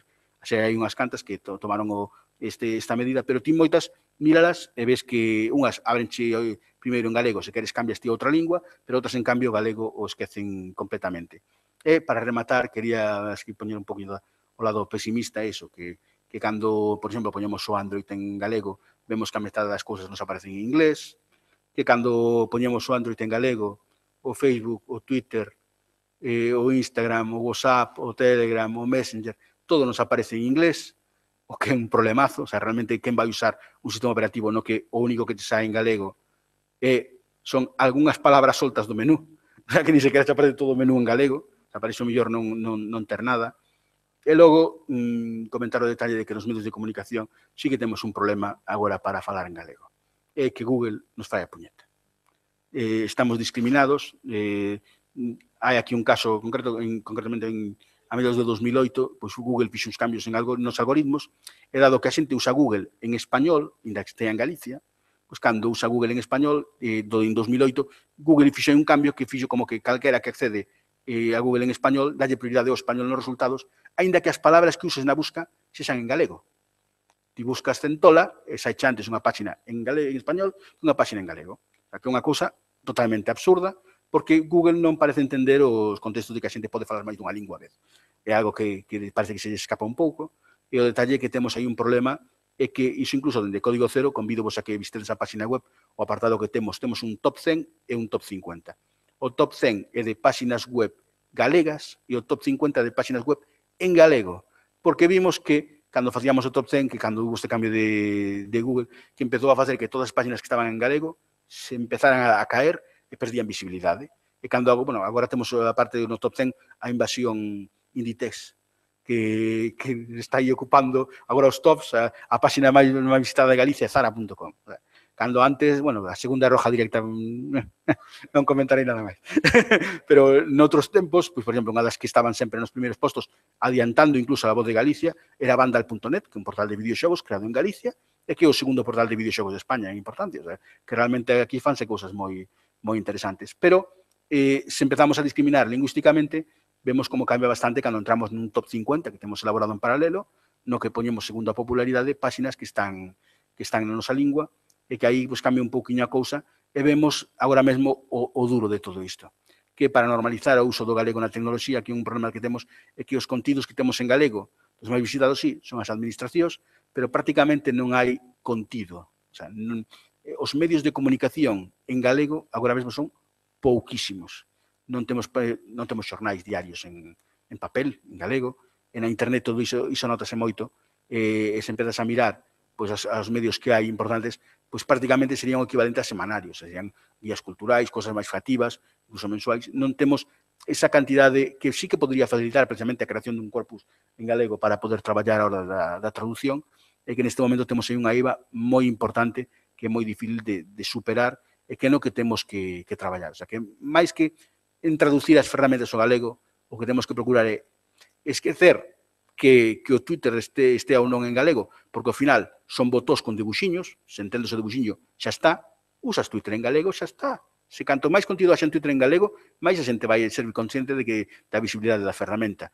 Se nós no ordenador temos o Twitter en galego, perfecto, pero se non o temos, usemos o galego igual. Da igual, como se temos que usar o en chinés. Sería un pouco complicado, pero seguro que nos acabamos defendendo que identificamos os dibuxiños. E o caso é eso, que canto máis se produzamos en galego, moito mellor para nós e para a nosa lingua, porque hai que admitilo, vendo como evolucionou a listaxe en popularidade das páxinas web en galego, o galego está, non é por ser moi pesimista, pero está probablemente na peor situación da súa historia na internet. Que é unha cosa que, o sea, todos esses tempos nos que tiñamos esa ilusión do blogomillo, cando estaban nacendo os blogs en galego, tiñamos certo optimismo, pero que neste momento hai menos contidos en galego dos desexables e, de feito, desapareceron moitos dos referentes que tiñamos nos últimos 15 anos. E iso realmente é unha mágoa. E, bueno, se queredes contactar comigo para calquera cosa desta, o meu blog persoal é marcos.gal e ali tedes unha esquiniña, o Twitter, o Facebook, o Instagram, todo o que queirades, e podes contactar comigo sen problema. Moitas grazas, Marcos.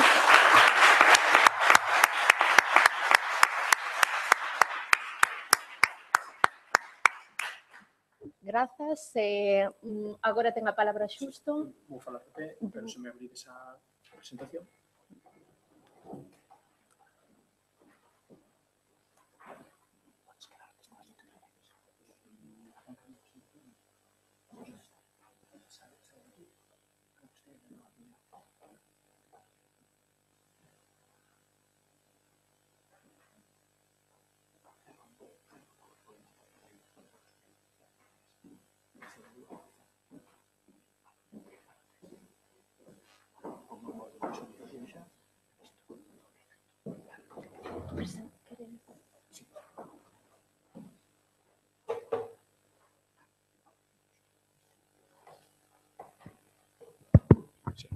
Ben, bos días, grazas por estar aquí. Como antes vos explicou Rosario, a min o Consello encargoume falar fundamentalmente de recursos lingüísticos digitais.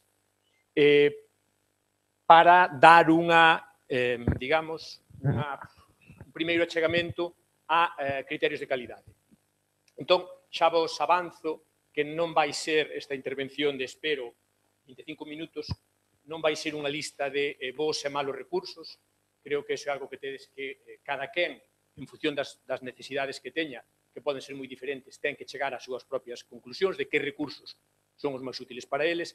Mais que nada, o que quero dar é unhas pinceladas sobre o que eu considero que poden ser aspectos que favorecen a calidade dos recursos digitais, ese é un primeiro elemento importante, e tamén me interesa agora ao principio de todo o que sería marcar as extremas dese terreo tan grande que son os recursos lingüísticos.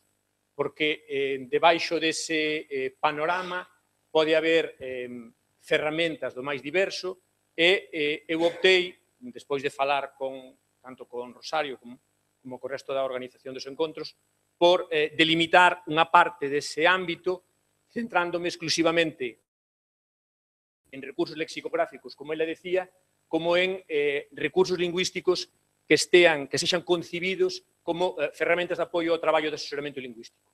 Eso deixa fora, probablemente, ferramentas e materiais dos máis importantes que existen hoxe en día en galego, deixa fora a Galipedia, por poñer un caso, deixa fora todo o traballo de software localizado, que se ven falando aquí durante a mañá, todo o traballo de Trasno, deixa fora repositorios de legislación, as versións bilingües do BOE e do DOGA, porque non son, en principio, materiais creados para servir de apoio ao traballo de asesoramento lingüístico, pero deixa dentro outras moitas cousas.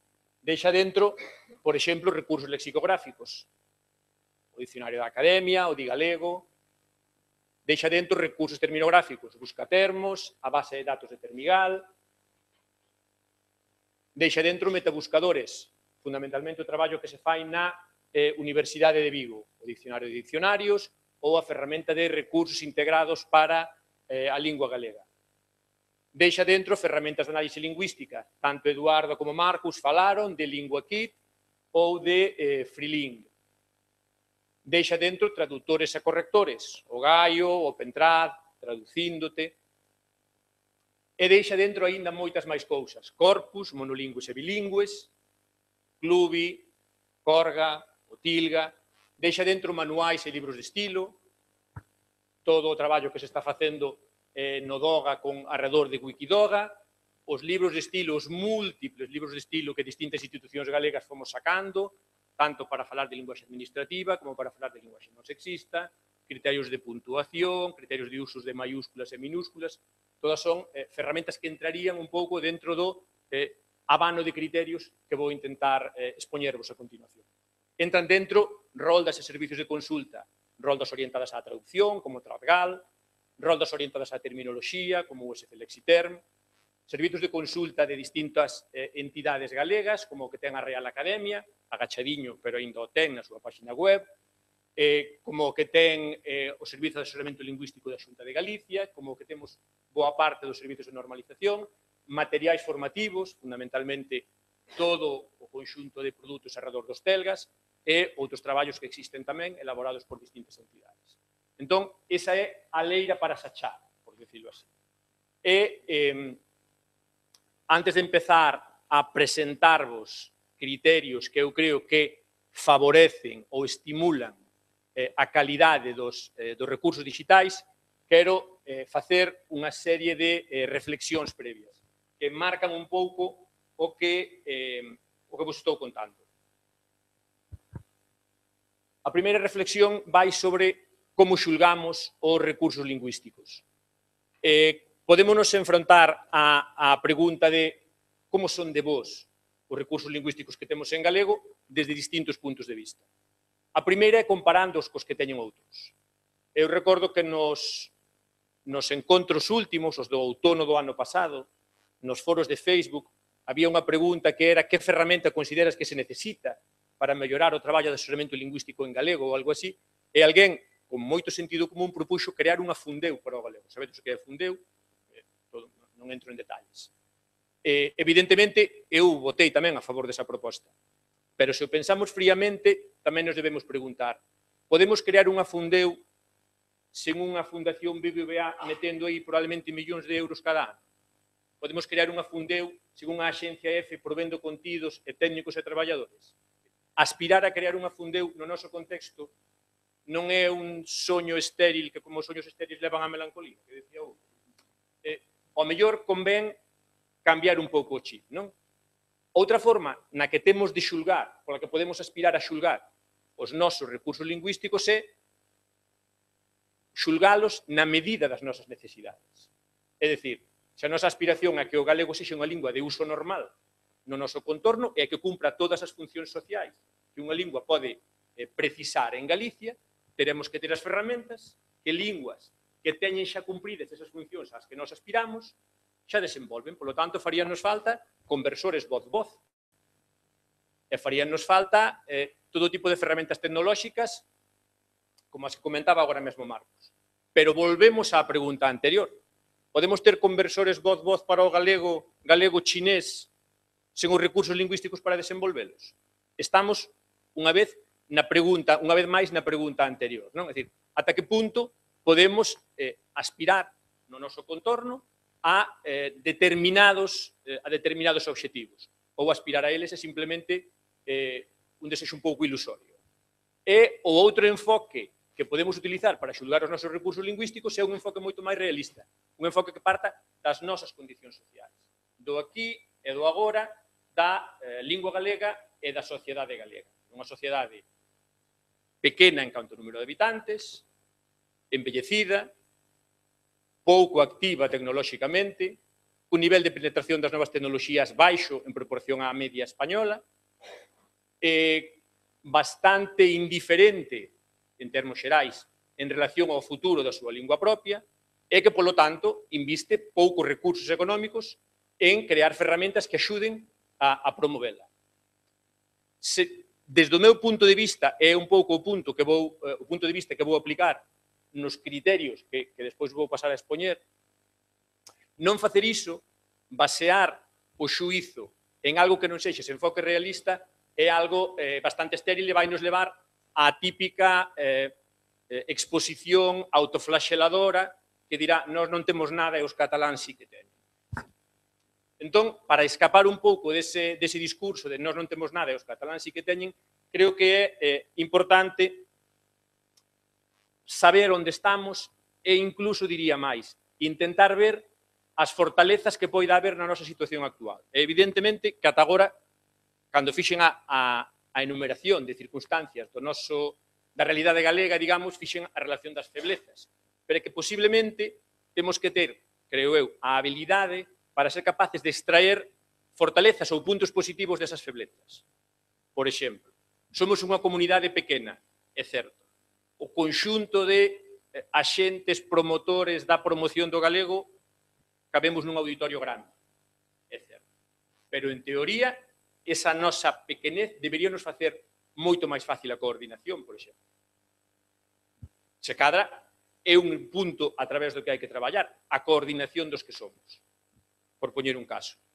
Ou, por poñer outro caso, o noso pequeno tamaño fai que non sexamos un mercado atractivo desde o punto de vista económico. Por ir un pouco ao terreno que me queda máis cerca, non hai editoriais facendo dicionarios técnicos en galego, porque saben que non van nunca recuperar o investimento que necesitan. A produción de dicionarios técnicos en galego, de vocabularios técnicos en galego, é unha produción institucional. Pero iso tamén ten un lado bo.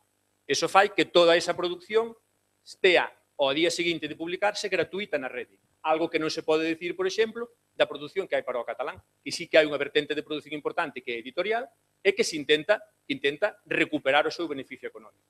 O feito de que estea na rede disponible ao día seguinte de presentarse e que, pola nosa experiencia en Buscatermos, non atopásemos ninguna só reticencia á hora de compartir o material, máis alá de que estea licenciado con copyright ou con unha licencia Creative Commons, é unha fortaleza. É dicir, nós podemos integrar os materiais en Buscatermos como quen di aos 15 días de publicarse.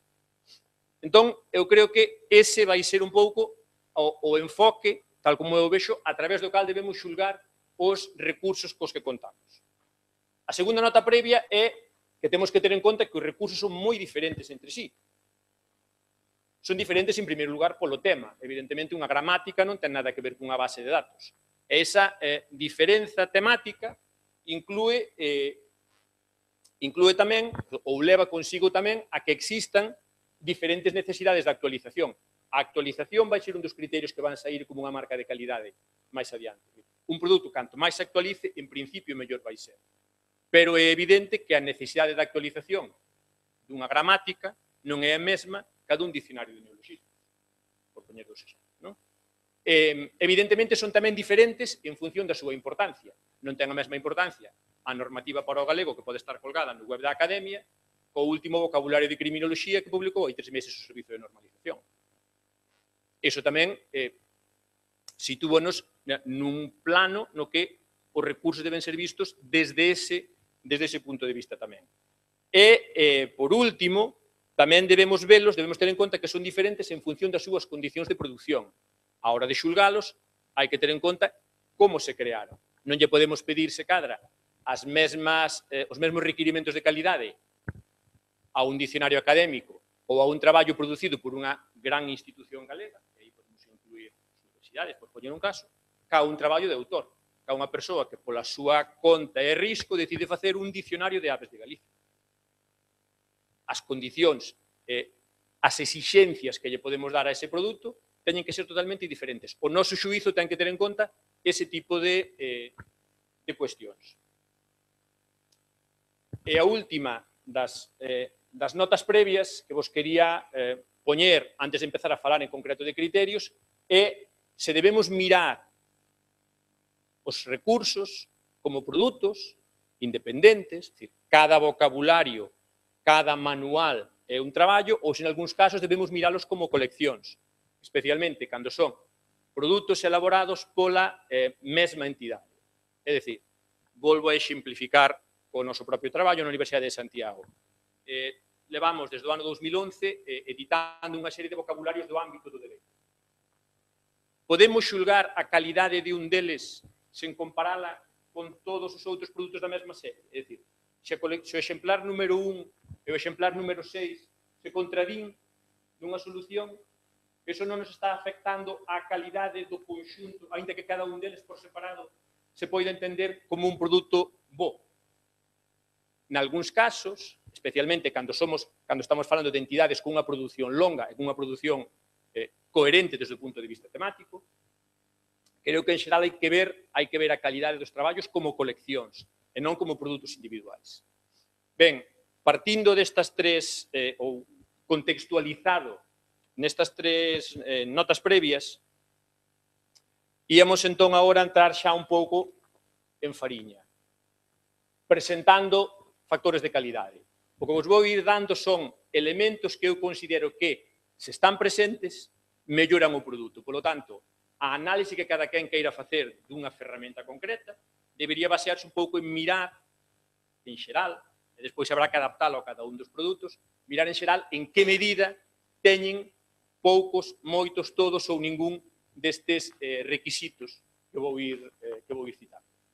Algúns, os primeiros que van a aparecer, os 3 ou 4 primeiros, son factores que son válidos tanto para recursos analóxicos, para materiais en papel, para entendernos, ou publicados, como para materiais en liña. Mentras que, na segunda parte da presentación, atenderei fundamentalmente a características que son especialmente importantes, aínda que poden ter tamén a súa importancia en recursos en papel, son especialmente importantes en recursos en liña.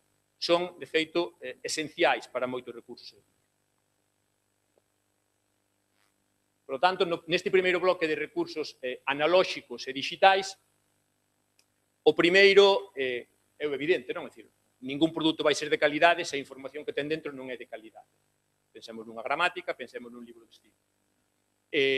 Serve tanto para, independentemente do soporte no que estea ese material.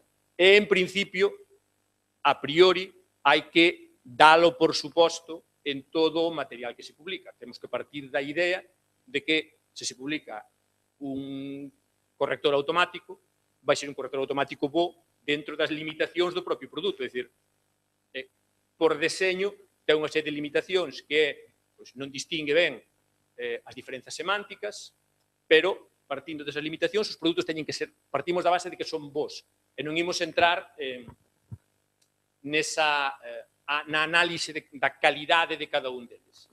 Sendo bons, e sendo esta, como vos dicía, unha condición imprescindible, non é unha condición suficiente. É dicir, un dicionario en liña non é bo simplemente polo feito de que estean moi ben as definicións que inclúe. Ten que cumplir outras moitas condicións. En ningún caso vai ser bo se non cumple esa condición, pero ten que cumprir algunhas outras. O segundo factor de calidade, tamén aplicable a ambos mundos, é o volume. En principio, canto máis información conteña un recurso, mellor é. É mellor un dicionario de 150.000 palabras que un dicionario de 50.000 palabras. A igualdade en todos os outros criterios. E o terceiro requisito común a produtos analóxicos e digitais é o da coherencia. Isto ten que ver co que vos indicaba antes de se debemos ver os recursos como produtos individuais ou como coleccións. Se o problema de coherencia está dentro dun mesmo traballo, se existe un libro de estilo no que o que di no apartado 3.1 se contradico o que di no apartado 3.6, xa non estamos dentro dun problema só de coherencia. Estamos tamén, estamos diante dun problema de calidade da información. Estamos realmente remitíndonos ao primeiro dos ítems que vos dicía. Onde o problema de coherencia sí que pode aparecer sen que exista un problema de calidade da información é se xulgamos os traballos como coleccións. Poñovos un exemplo. Dous dicionarios editados pola Real Academia Galega, que aparecen ambos na súa, hoxe en día, na súa página web, dentro da súa colección de recursos. Teñen ali o seu logotipo. A entrada, banda larga, concepto, banda larga nos dous. No da esquerda, a definición do dicionario da Real Academia. Non vou entrar na definición, vou me quedar neste caso coas denominacións. A única forma que se cita é banda larga.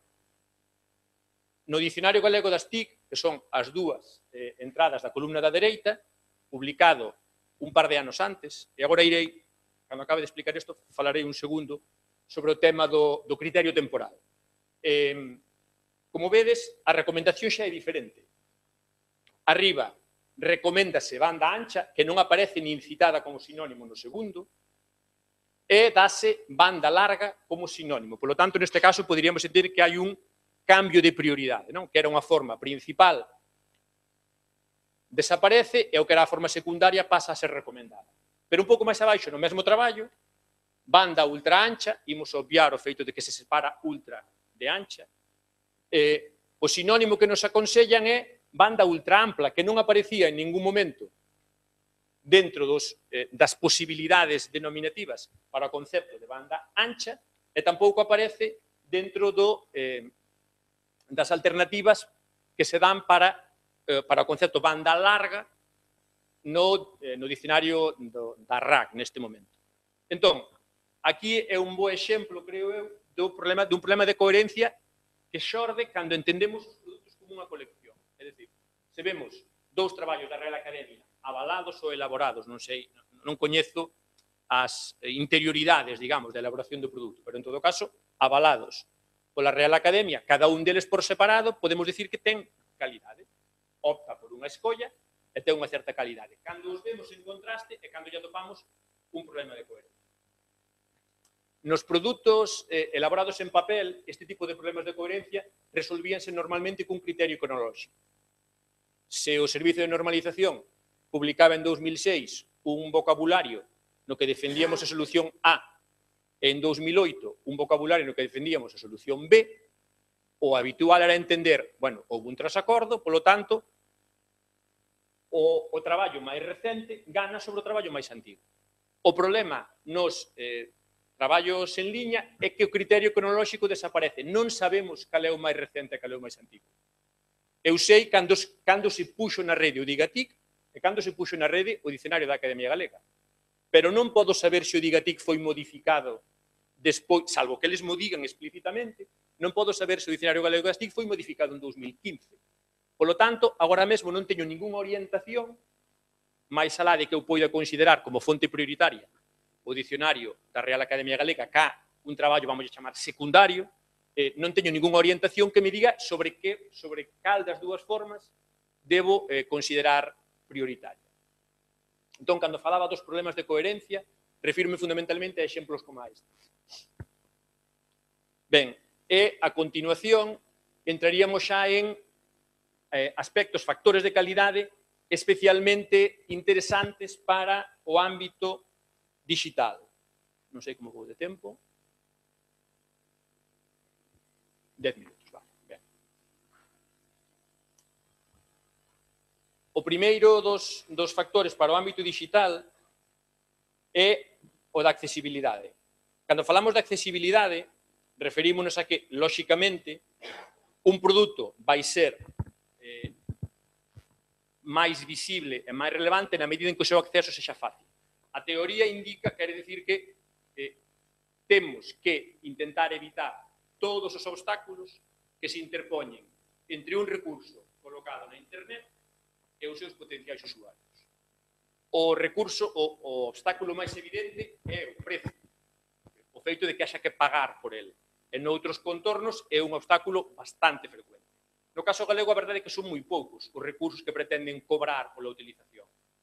E antes citabas o OpenTrad, que é prácticamente o único material, o único produto que agora mesmo pretende cobrar, neste caso por un determinado tipo de traducción. Pero sí que hai outros obstáculos que se interpoñen. Moitas veces poden ser a restricción por usuarios, o feito de que determinado material só estea accesible se traballas na institución X. Buscatermos ata 2012 só estaba accesible para os que traballábamos na Universidade de Santiago. Evidentemente, era unha restricción para a súa accesibilidade. Tamén son restriccións o feito de exixir rexistro, de exixir usuario e contrasinal, cando, nalgúns casos, non acabas de entender moi ben cal é a utilidade final dese tipo de controis, vamos chamarlle así, non? E tamén ten que ver outro elemento que tamén afecta a accesibilidade é a visibilidade. Teríamos que conseguir aquelas persoas que elaboramos recursos que acaban estando en soporte digital que os nosos produtos fosen visibles. Aí entra o problema dos buscadores, que tamén citaba hai un momento Marcus. O problema dos buscadores vese agravado porque moitas veces, como tamén dicía el, aínda que traballamos en galego, temos configurados os navegadores para que busquen primeiro recursos en castelán que recursos en galego. Entón, eu podo buscar unha entrada, o que sexa, e dame primeiro a páxina da Wikipedia en castelán que a da Wikipedia en galego, aínda estando as dúas que existen. Entón, outro elemento de accesibilidade que tamén debemos potenciar, máis alá de conseguir a visibilidade en buscadores, é conseguir tamén a inclusión en repositorios. Hoxe en día é habitual que se queremos buscar libros de estilo, temos dúas opcións, basicamente. Un é meter en Google libros de estilo galego e outra é ir a unha páxina na que sabes que se están compilando ese tipo de fontes e ver que é o que hai ali. Temos que intentar estar nesas páxinas. Se os propios xestores das páxinas non nos inclúen, non saben da nosa existencia, temos que ser nós os que lles comuniquemos: oye, mira, que temos isto aquí, por favor, recolledeo, dadelle unha certa visibilidade. Outro criterio importante é a ergonomía. Un recurso, para ser de calidade, ademais de poder chegar a él, ten que permitir un manexo cómodo. Ten que ser agradable de utilizar. E debería aproveitar, na medida do posible, todas as vantaxes do medio telemático, por decirlo así. Explícovolo con un exemplo moito mellor ca con demasiadas palabras. O que tedes aí colocado en dous bloques, superior e inferior, son dúas seccións comparables no lado da esquerda, no lado de arriba, perdón, do que sería o libro de estilo que o Servicio de Normalización Lingüística da Universidade de Santiago ten colgado no seu sitio web, e na de abaixo unha sección comparable do libro de estilo do DOGA. Fixadevos que o de arriba o único que é unha páxina web plana que só permite a navegación vía cursor. Cursor arriba, cursor abaixo. E buscar texto a través do buscador que ten incorporado o propio navegador. Eso é moi limitante para os efectos da busca rápida de información e, sobre todo, para a citación de información. Mentras que o segundo é unha sección dun wiki que ten ligazóns internas, que permite a navegación interna, que permite a busca a través dun buscador propio e que permite, para aqueles que traballamos dando información de asesoramento, a cita e o envío de ligazóns de seccións concretas da páxina.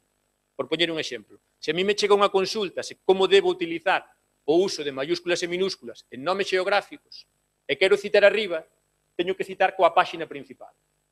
E teño que explicarlle, vaite, busca dentro desta páxina a sección que fala de nomes xeográficos. No segundo, podo citar directamente a sección, ligar a esa sección, e cando a persoa reciba a miña resposta, premendo simplemente aí, xa irá directamente á sección correspondente.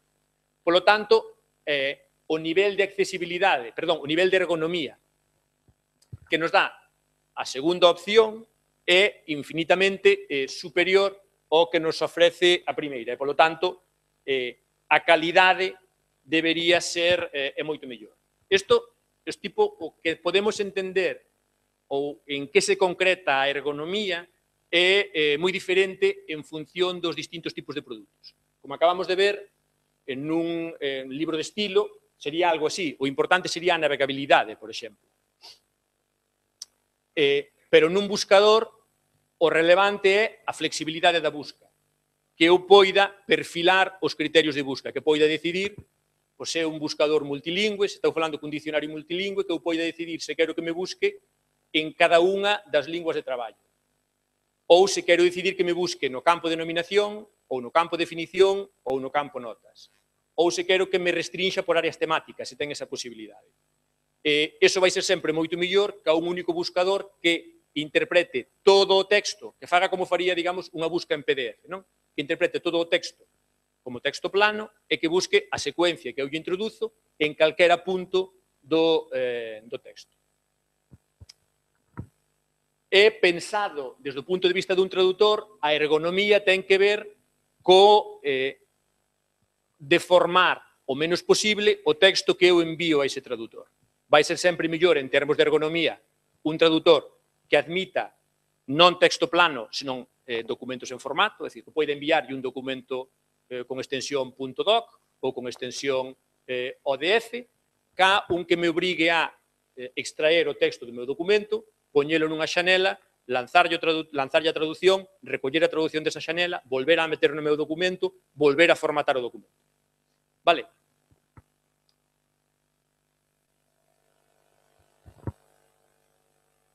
O seguinte dos criterios que favorecen a calidade do produto é a actualización. A priori, como decía ao principio, canto máis se actualice un recurso, mellor vai ser, máis nos poderíamos fiar de que vai estar depurado os problemas, van estar depurados os problemas que poida haber e que vai recoller os contidos máis actualizados posibles. Ademais, é unha das grandes actualizacións que se cadra a vantaxe con mayúsculas dos recursos en liña contra os recursos en papel. Probablemente non son aquí o único de vós que ten pasado pola experiencia de editar algo en papel, revisalo unhas 20 veces, enviálo á imprenta, recollelo da imprenta, abrilo e ver que na portada hai un erro ortográfico. Diz, terra, trágame, mátame, camión do peixe. E na versión en papel eso xa non ten remedio. Aí queda, polos séculos dos séculos, para cada vez que collas ese traballo, o erro dándoche na vista. Se estás traballando cun documento en liña, ese problema non existe. É tan fácil como abrir, cambiar, volver a guardar e publicar de novo. Por lo tanto, esa gran vantaxe temos que aproveitala para conseguir ter materiais actualizados e materiais que melloren a súa calidade, tanto por inclusión de novo contido, estou pensando nun dicionario, por exemplo, ou que o fagan por corrección de erros que, por moito que depuremos previamente, sempre se nos van a escapar. Evidentemente, tamén, como vos decía antes, esa diferenza é o nivel de importancia que ten a actualización non é o mesmo para todos os produtos. Non? Está claro que hai documentos que son moi estándares, como é unha normativa ortográfica, e hai documentos que casi exixirían unha actualización diaria, como pode ser un banco de datos terminolóxico ou un, se existise, banco de datos de neoloxismos. O seguinte criterio, e xa nos vamos achegando ao final, que é relevante para definir a calidade dos recursos digitais é a rastrexabilidade. Como vos acababa de dicir ahora mismo, a actualización é unha gran vantaxe, pero ten un lado escuro, como case todo, é que non deixa rastro. Entón, eu podo estar mañá doume conta de que unha ficha, un rexistro de buscatermos non me acaba de convencer, cambio, fago ese cambio, e alguén de vós que se cadra se apoiou na ficha que acabo de cambiar para argumentar a un usuario sobre a necesidade de facer unha determinada escolla, acaba de quedar colgado da brocha. Porque o fundamento que tiña para defender un determinado criterio acaba de desaparecer, non sabe por qué, e vai chegar a pensar se o viu ou se o soñou. Pero isto non estaba aquí onte. Entón, para evitar ese tipo de realidades, é importante que os cambios que fagamos, na medida posible, deixen rastro. Que poidamos seguir a evolución dos recursos digitais. Cando esa evolución, ademais de engadir contido, implique un cambio de criterio, digamos, non debería chegar con documentar a evolución, debería xustificarse tamén. É dicir, se no exemplo que eu vos poñía antes de banda ancha, banda larga, hai realmente un cambio de criterio nas decisións sobre normativa léxica da Real Academia Galega, eso debería xustificarse. É dicir, ollo, neste dicionario poñíamos banda ancha, pero consideramos que, por confluencia co portugués, improviso, debemos empregar banda larga. É importante documentalo. A forma de documentalo non é igual para todos os recursos. Nese sentido, o recurso ideal é con moita diferencia a ferramenta Wiki. Porque permite non só o que tedes aí é un exemplo de como o libro de estilo do Doga documenta os cambios. E, comparativamente, é un wiki, vamos a chamar, capado. É dicir, é un wiki que non permite a modificación libre, que ten restringida a edición. Pero, ainda así, fixadevos en todo o que permite, todo o que podemos saber sobre os cambios que houbo, en concreto, no apartado de xénero. Sabemos que se creou en 2013, que o crearon unha serie, uns usuarios determinados. Sabemos que en 2014 se fixo cambio e que o último cambio é de 2015. Sabemos sobre que vai o cambio. Palabras con distinto xénero en castelán e galego. Podemos comparar calquera das versións. Collo a versión actual e comparo coa primeira para ver cal foi a evolución nestes 2 anos. E podería incluso, creo recordar, recuperar calquera delas para ver o estado no que estaba a recomendación do libro de estilo do Doga, pois o 24 de setembro de 2014. A nivel, digamos, de recomendación e de información que se transmite é con diferencia o recurso perfecto. E posiblemente sexa, agora é unha opinión máis persoal aínda que todo o que veño dicindo ata agora, sexa a ferramenta ideal para documentos que habitualmente subimos á rede en PDF. O que ven sendo un manual, un libro de estilo, un curso de lingua, se cadra a ferramenta perfecta dentro do posible sexan os wikis. Teñen un inconveniente de que, en principio, obligan a unha instalación propia, con un servidor, etc. Pero, como seguro que todos sabedes, hai servizos na rede que che permiten crear wikis gratuitamente. Entón, nin tampouco ese problema existe. Cando estamos traballando con outro tipo de recursos, é máis difícil construir un dicionario, por exemplo, sobre un wiki. Entón, outros recursos presentan ou dan a información sobre a súa evolución dunha forma distinta. Así é como o fai o dicionario da Real Academia Galega. Como vedes, dá moita menos información, aínda que dá información. Fala de últimas voces actualizadas, non de todas as actualizacións, e, en función das entradas, dá un grau de información diferente. Nalgúns casos, entra a un detalle case máximo, modificouse a definición da acepción 1. Noutros casos, simplemente di que modificou a entrada, non chegamos a saber que é o que cambia, e tampouco nos di o sentido, que tamén sería relevante. Eu non sei se o cambio que hai, se agora entro aí e premo en Mangueira, vou ir á entrada Mangueira no seu estado actual. Non sei se o cambio que hai foi un cambio na denominación, se antes se recomendaba outra palabra, non sei cal, se foi un cambio na definición, se foi un cambio na sinonimia, se foi un cambio na antonimia, exactamente que é o que nos están indicando. En todo caso, é un avance con respecto á situación na que como usuario me quedo colgado da brocha, polo menos avísame de que a cambiaron, pero non dan toda a información que sería necesaria, nin se dan as razóns do cambio. E o último dos criterios, e con esta remato, é a interacción. Os recursos analóxicos, por definición, eran unidireccionais. É dicir, eu publicaba, a xente consultaba, e como moito, alguén me podía mandar un correo electrónico.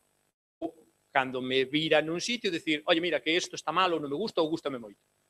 Os recursos digitais, por definición, son bidireccionais. E esa bidireccionalidade, direino, debemos aproveitala. E debemos aproveitala como produtores na medida en que a opinión de quen utiliza os nosos materiais vai acabar mellorando o noso produto, e debemos aproveitala como usuarios. Debemos queixarnos, protestar, valorar, animar, recomendar os produtos na medida en que establezan canles que fomenten esa interacción. Porque, como creador de recursos, se eu creo como creador de recursos que a opinión do usuario mellora o produto, como usuario teño que ser coherente con esa opinión. En todos os casos, a interacción é un ben relevante e mellora os produtos, como acabo de decir. Nalgúns deles é esencial, é dicir, nun servizo de consulta a interacción é o ADN do servizo, non ten sentido, non? Se non hai interacción, non hai ferramenta. Noutros, como os wikis, o nivel de interacción é tan grande que pode chegar a facer que desaparecer a barreira entre autores e usuarios. Pensade na Wikipedia. Calquera pode editalo. Non hai autores por un lado e usuarios polo outro. Se eu entro nunha entrada e vexo que hai un dato que está mal, vou e cambio. Non teño nin que registrarme. Se me registro, mellor, pero non é nin imprescindible registrarlo. Por lo tanto, os wikis, dependendo do nivel de control que se lles introduza, fan desaparecer esa barreira. Todos somos creadores. E moitos outros produtos quedanse nun nivel intermedio. Poño vos o exemplo e remato, por exemplo, para exemplificar cunha base de datos como xestionamos a interacción co usuario en Buscatermos. En cada unha das fichas hai unha sección que pon opina. Eu creo que é importante que nas bases, que nos recursos lexicográficos se permita a opinión e a interacción co usuario a nivel de cada unha das entradas, e non a un nivel xenérico, que eu poida decir que esta denominación que me parece que ennobrecemento para o inglés gentrification me parece unha mala solución, e que eu poida decir directamente aí. Como vedes, hai un formulario, darlle a opina crea un formulario no que o usuario envía e chega ás persoas que xestionamos a base de datos, chéganos, e despois a partir entramos nun diálogo, digamos, co usuario ou non chegamos. Ben, isto era un pouco a idea xeral do que vos quería contar, creo que me pasei 5 minutos, 10, vale. A partir de aí, creo que sodes vos que tedes que opinar, ampliar, comentar. Eu remato aquí, moitas grazas. A vos.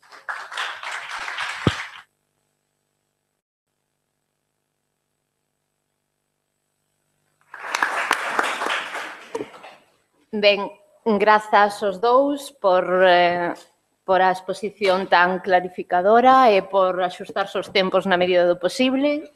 Ti tamén, xusto. Imos un pouco fora de tempo, xa tiñamos que estar saindo para a pausa, pero non. A pausa era hasta as menos cuarto. Temos un pouquiño de marxe que lle imos restar á pausa, se lle parece ben a organización. Tendes calquera dúbida, pregunta, tema que suscite debate? É o momento. Susana? Eu trago má da casa. Non teño que ir a micro antes, vale. Para Marcos. E mantenho por escoitarte porque a sensación que a mí me crea, eu non estou no servicio de normalización, eu estou no teléfono amigo do outro lado, do que sea, pero obviamente no sector no que pensa sempre. Se estou servido, poderte falar, teño a sensación de que isto da tecnoloxía se sido un mundo de voluntarios, ONGs ou administracións con moitos cargos. Parece que non hai máis forma de intervir aí, non? Pero logo penso que teño unha filla de 14 anos que non está esperando, que non está en ninguna asociación, non facendo nada, nin vai a pedirle a Xunta de Galicia que pague nada. Consume aplicacións, consume redes, a unha velocidade que a mí se me escapa, hai cousas que hai 6 meses que xa son obsoletas. Obviamente, eu creo que ela, e sempre a súa idade, que é un pouco xito dos encontros, consuma en galego ou produza en galego, que decir, que a intervención dos rapaces é moi diferente, se unha aplicación, se unha rede social, se en galego. Aí, como estamos facendo? Aí, como dixen no pecho, estamos na peor situación da historia. E non estou exagerando. Por varios motivos. O sea, o detalle que comento de Google, vos vedelo nos resultados das buscas. Pero non está só aí. Está, por exemplo, na publicidade.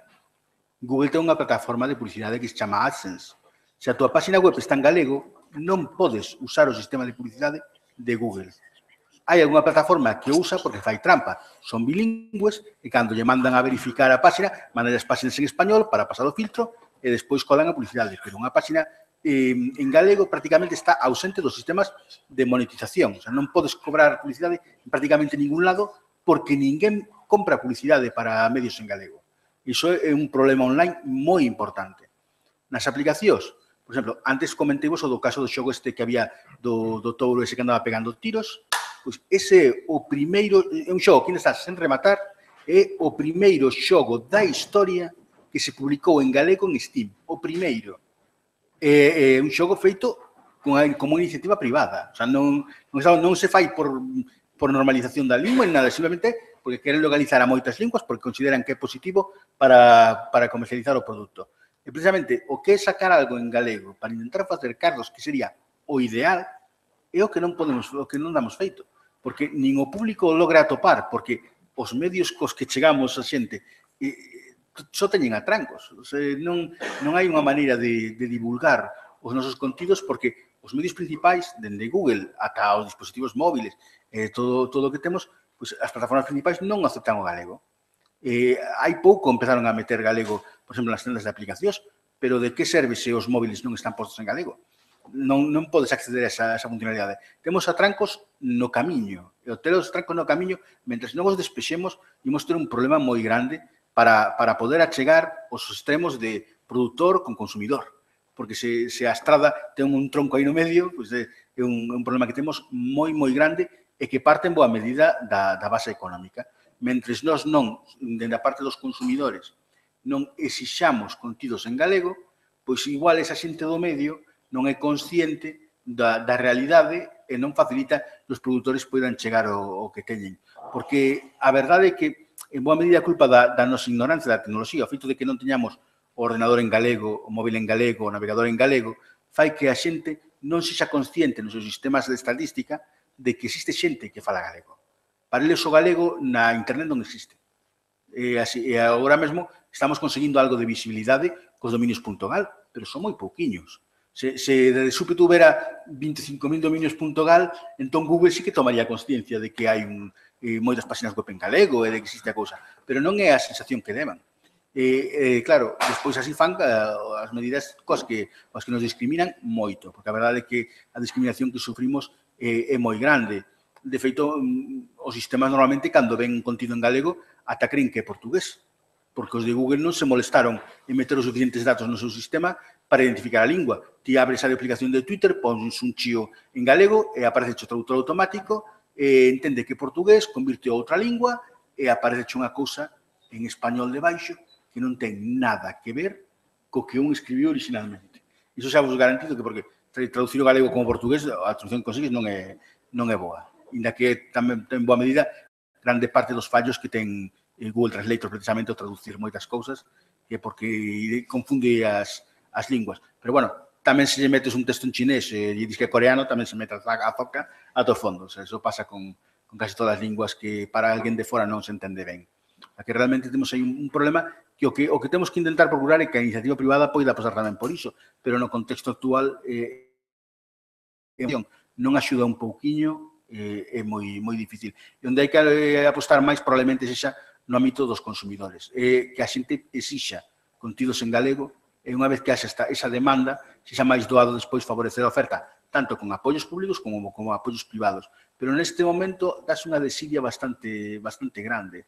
E igual o que pasa é que temos que cambiar probablemente o medio co que chegamos a xente. Temos que ser máis conscientes de que agora o consumo é no móvil. Claro, no móvil é máis difícil saber, por exemplo, que un político saque a foto cun móvil.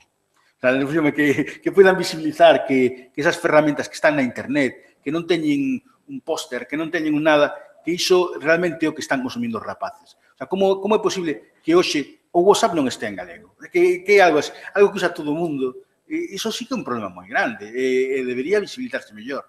Co Windows fixo ese esforzo no seu día, pero por que non se está facendo agora o mesmo coas ferramentas que usamos no día a día?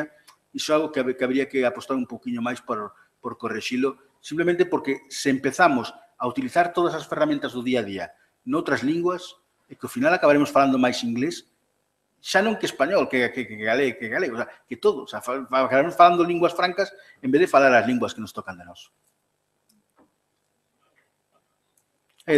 Xusto tamén queria facer yo unha pregunta. Sí. A calidade isto que da calidade ISO 9002 non temos, non hai que os recursos lingüísticos onde se pon o cuño? Non la teño. Pois debería.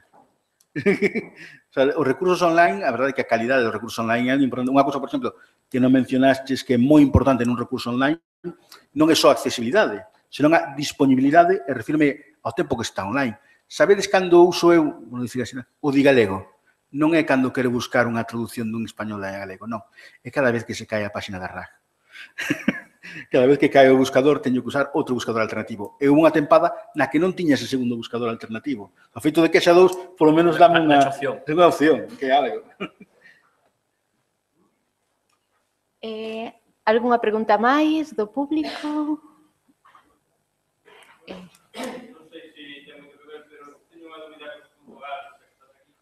Aproveita. Estou nunha asociación que ten unha página que é .org. Sí. Portugal, nós pusimos en contacto con Tinacos, que é o servicio, e preguntámosle por a posibilidade de cambiar. Entonces, nós ahora mismo, evidentemente, como ninguna organización desta está moi bollante, nós ahora mismo pagamos unos 50 euros o ano, ou así. Vale, entonces, contamos a posibilidade e dinos que pasar a Portugal que serían como 600 euros. No, o sea, o que é o propio dominio, nun principio ten un prezo que anda preto dos 50 euros o ano, pero que, ademais, xa aviso de que agora, porque o día do libro vai haber oferta, e despois tamén para o verán ou así, vai haber baixada de prezos. Porque realmente o que facía falta era que houbera un volumen un poquinho máis grande, porque o .gal ten un custo fixo. O sea, hai unha cantidade de cartos que hai que pagar a institucións internacionais, e, claro, temos que coller o número de dominios e dividir a cantidade que hai que pagar entre o número de dominios. Se os dominios os venderamos a 20 euros, perderíamos cartos. E o .gal non é da Xunta. O sea, se perdemos cartos, pecha. É así, non é unha institución que sen ánimo de lucro, pero as contas teñen que sair, porque senón non hai quen inxecto capital. Iso, vai haber agora probablemente uns dominios moi baratos, o día do libro, que cando compres un libro vai che vir aí con... Porque supoño que compraredes algún libro a final de mes. Iso, como mínimo. Pois cando colledes aí o papeliño, viramos un desconto que se pode aplicar no momento de mercar un libro, verache unha oferta boa. E despois, iso é o que é o servizo. Despois, outra cousa é que Dinahosting ten varios modos de poñer unha hospedaxe funcionando, segundo a cantidade de dominios que teñas activos a vez. E igual o que pasa é que para facer esa operación queren facervos un cambio de plan. Pero iso é se queredes ter os dous dominios a vez. Pero se queredes...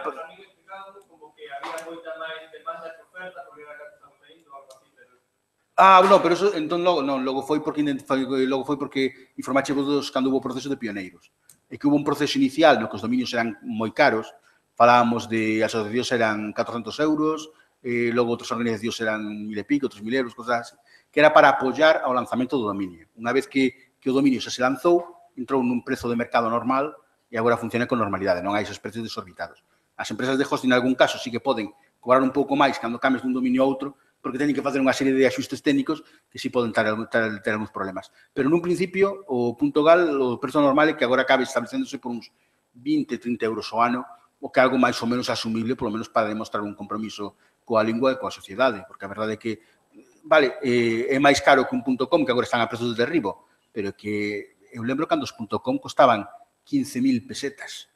O sea, que realmente sí eran caros antes, o sea, que é unha cousa que foi mudando moito no tempo e que esperemos que cantos máis dominios .gal haxa, o compromiso que hai é sempre de andar baixando custos. O sea, que o normal é que cada ano sexa un pouquiño máis barato e que chegue un momento de que se os Puntogal dan cartos, incluso o remanente que quede, se aproveite para financiar iniciativas que haxa para o fomento da lingua, porque iso, ao ser unha organización sen ánimo de lucro, o que busca é promover a lingua e a cultura na nosa sociedade.